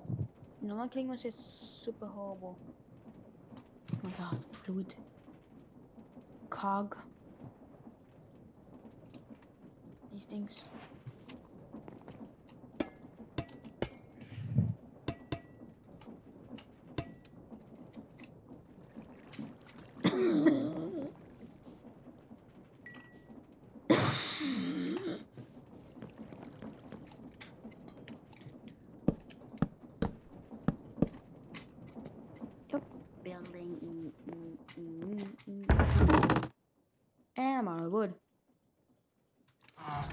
to just.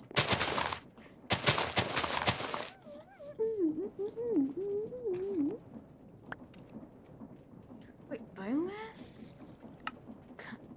Trample? Stick and tiny pile? That. The greenhouse. Holy!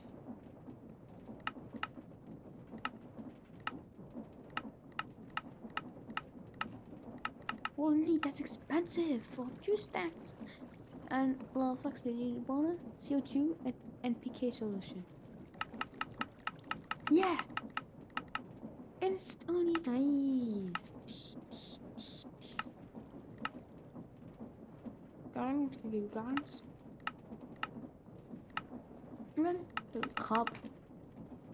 On ripoffreport.com from these two gentlemen. It got so bad, both of them got attorneys involved and sent each other cease and desist letters, and both of them never said a word to each other again. It is actually absurd. Okay, so now we cover the full history. You're probably curious. Who is the leader of the truck nuts industry now? Is it David or is it John? Well, it's neither of them. A complete third party that never got involved in their bullshit named Moose Knuckle is currently the #1. So if you want some truck nuts, they got you covered. All right, that's been the video. Thank you for watching. If you enjoyed, please click the end screen now to check out more of my content, like and subscribe if you're new, and have a great rest of your day.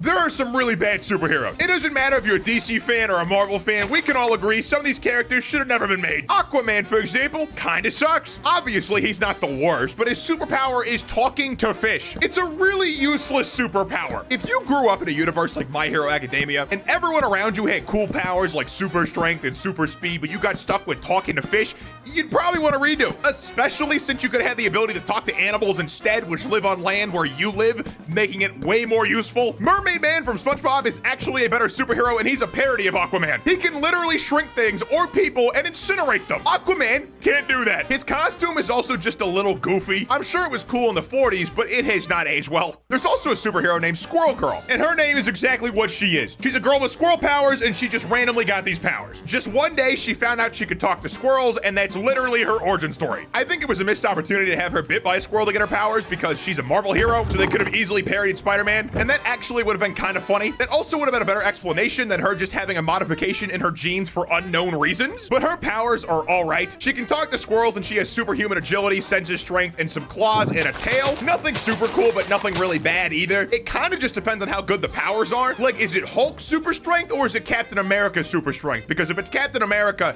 that just kind of sucks. And in her first appearance in the comics, she kind of looks like the Hamburglar. But besides that, Squirrel Girl is pretty mid, which is why I was shocked to find out it is canon that she defeated Thanos in the comics by convincing Galactus to not feed on Earth by bribing him with nuts. Like actual nuts, the stuff squirrels eat. But apparently that's enough to stop Galactus, which then stopped Thanos from ever being able to destroy the universe. I think it's pretty self-evident why we've never seen her in a movie before. And while I was researching Squirrel Girl, I found a superhero called Walker, who is a dolphin who can turn into a human. Not to be confused with a human who could turn into a dolphin. They are officially called a were-dolphin, which honestly doesn't make much sense because a werewolf is a human who can turn into a wolf, not a wolf that turns into a human. But this is probably one of the weirdest superheroes I have ever seen, and I also can't really find anything about this superhero. I get so desperate to find more information about this dolphin that I used Bing, and I still only found 2 websites talking about this dolphin. One of them basically has no information in one screenshot,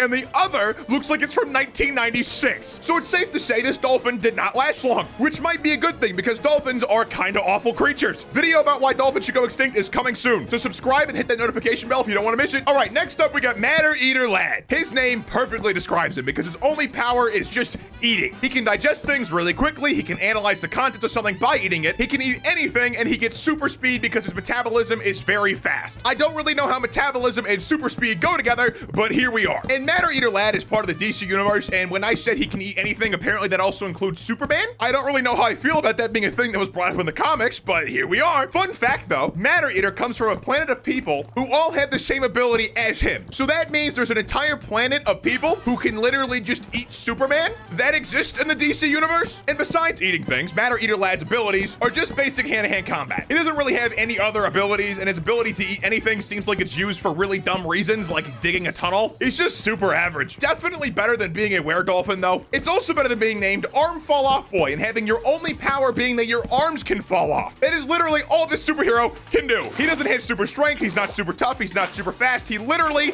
can just take his arms off. That is it. And he is in the DC universe. Next up, we got the Red Bee, also from the DC universe. And he has no superpowers, actually. He just trained a bunch of bees to attack people on command, and he has a stinger gun. I actually think it's kind of cool that this guy can just train bees to attack people with no abilities. But unfortunately, this version of Red Bee was swapped out for a hot Red Bee with superpowers. The new Red Bee is part insect, so she has superhuman physical traits. And she also has a robotic suit that boosts her power that comes paired with two big robotic bees that shoot giant lasers. The new Red Bee is clearly improved and really isn't a bad hero at all. But the old Red Bee was a bad hero, let's be real. But it was cool he could tame bees with no powers and use them to attack people. But if something serious is happening, you're not gonna fare super well with only being able to fight with bees. Next up, we have the most unhinged superhero on this list, Dog Welder from the DC universe. As the name suggests, this superhero welds dead dogs onto bad guys' faces. And to get those dogs, he sets up traps in back alleys to catch strays. This means he has a never-ending supply of welding equipment. He has no superpowers, he's a mute, and somehow he's 6'4" and 420 pounds. I have no idea how he weighs that much given he looks totally average, but this total psychopath is massive. We don't know anything else about him though besides he's American and has brown hair. Now the reason he welds dogs to people's faces is because he has a compulsion to do so. There's no other reason for him, he is literally just obsessed with it. And it's weird that he's referred to as good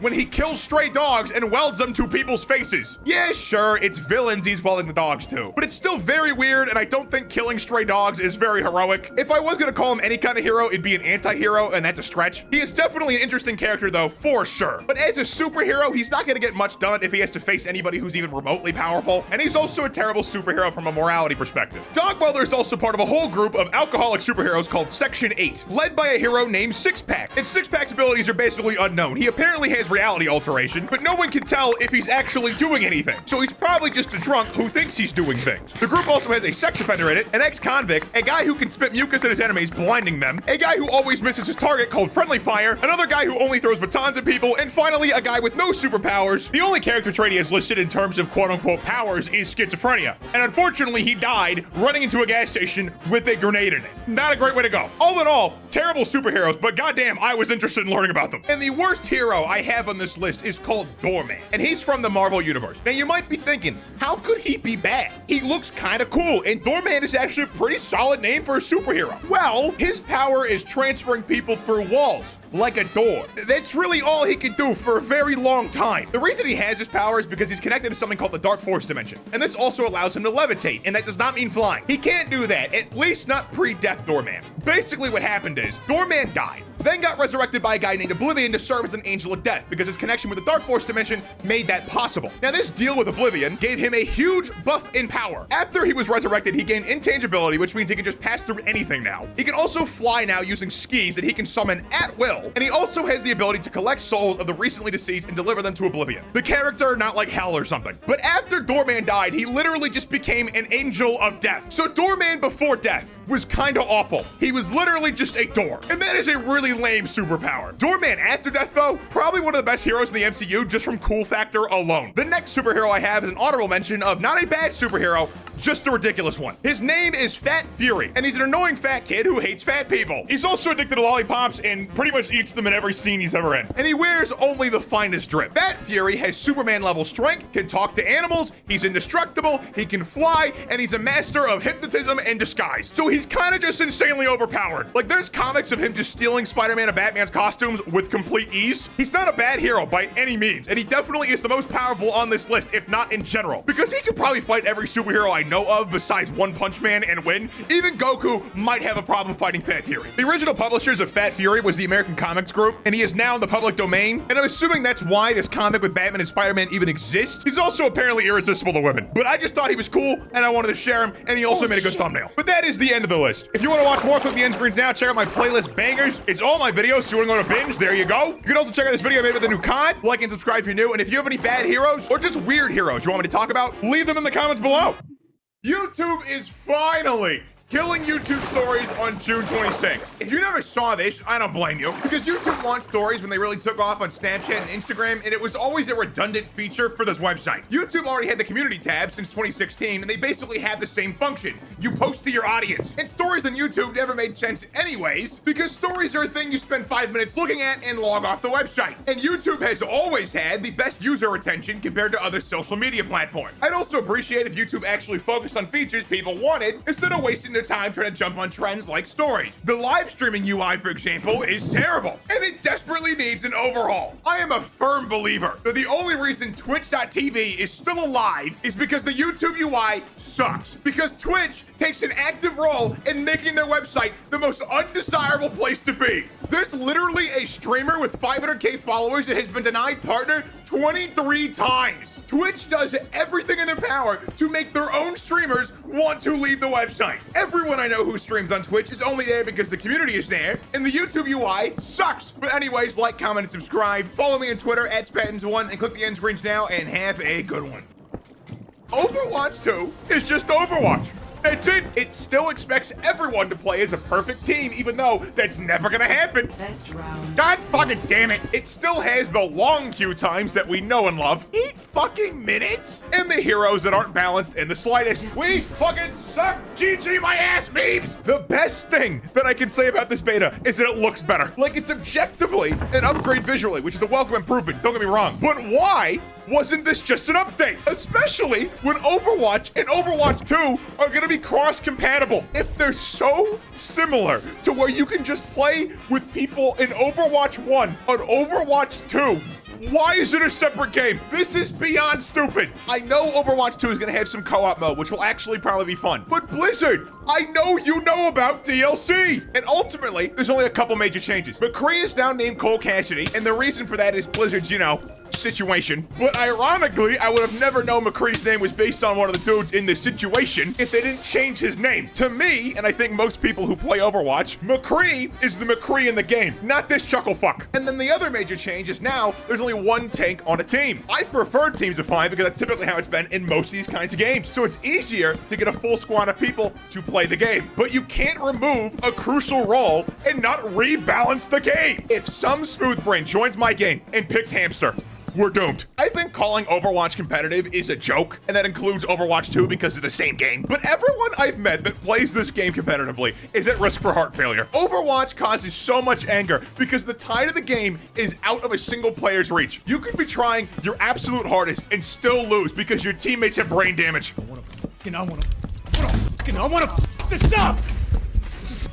Unlike games like CSGO, where a single person can clutch the round in a 1v5. Situation! And he's got electronic down! Put it in for play of the year already! And being able to do that is just a better experience. And I will say, a better version of Overwatch has been out since 2007. It's called Team Fortress 2. Every character can do something cool and be useful. The medic can turn God mode, the spy can go invisible, and my favorite, the scout, can destroy. And these abilities all take skill to use. The medic has to stay alive long enough to charge his God mode. The spy has to get out before his cloak runs out and gets caught, and the scout has to dodge bullets because he has no health. How well I play in TF2 isn't entirely dependent on my team, so it's a way better experience. And the best part is, the game isn't rebalanced every week. Why would I try to get good in the game when in 2 weeks my favorite character could go from decent to objectively the worst in the game? Now, this doesn't mean TF2 is perfect, okay? It has its own problems. Honestly, way too much to get into in this one video. But the fact that this game has 70K players on any given day when it's over a decade old is already impressive. If you want to try TF2, it's free on Steam. Just avoid matchmaking. Just open the server browser and pick something. If you use casual matchmaking,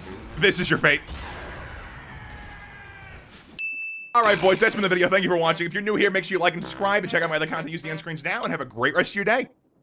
It's been less than 1 year since that submarine trying to see the Titanic exploded. Or imploded, I guess you could say, because that's what happened. And a new billionaire has signed up to go die. But they're going to be taking a different submarine. And he called the Titan a contraption, which, yeah, it kind of was a contraption. Like, the Titan submarine had so many problems. For a little refresher on what this abomination was, it was basically a toy made by a guy who thought he knew better than actual, engineers. He made it for commercial tourism and was charging $250,000 to go see the Titanic in it. And there was a lot lot of issues leading up to this thing imploding. For starters, it did not meet any safety standards, like pretty much at all. Like, it was never tested. The guy literally said it can't be scanned to check for imperfections because the hull was too thick. And clearly that was not the case because it imploded. If the hull was too thick, I don't think that would have happened. And in 2018, the Marine Technology Society drafted a letter to OceanGate, the people who made the Titan sub, and basically said, please don't do this. Your submarine is not tested. Please don't put people in it. Basically, the Marine Technology Society tried to distance themselves as much as possible because they saw the writing on the wall. They knew this thing was going to implode horribly and cause a massive issue for them. Because regardless if the Titan sub is like an isolated incident, it doesn't look good for going into submarines. Like, it's not something a normal person is probably ever going to do. So the very little press they get is pretty important because if everyone goes down and has a good time, that's great for them. But if one submarine implodes, it's over. It's over for submarines. And that's what happened. And there was also a lot more to the Titan sub that imploded. Like, for example, the guy who made it really didn't like doing things correctly because there was a wireless controller that was used to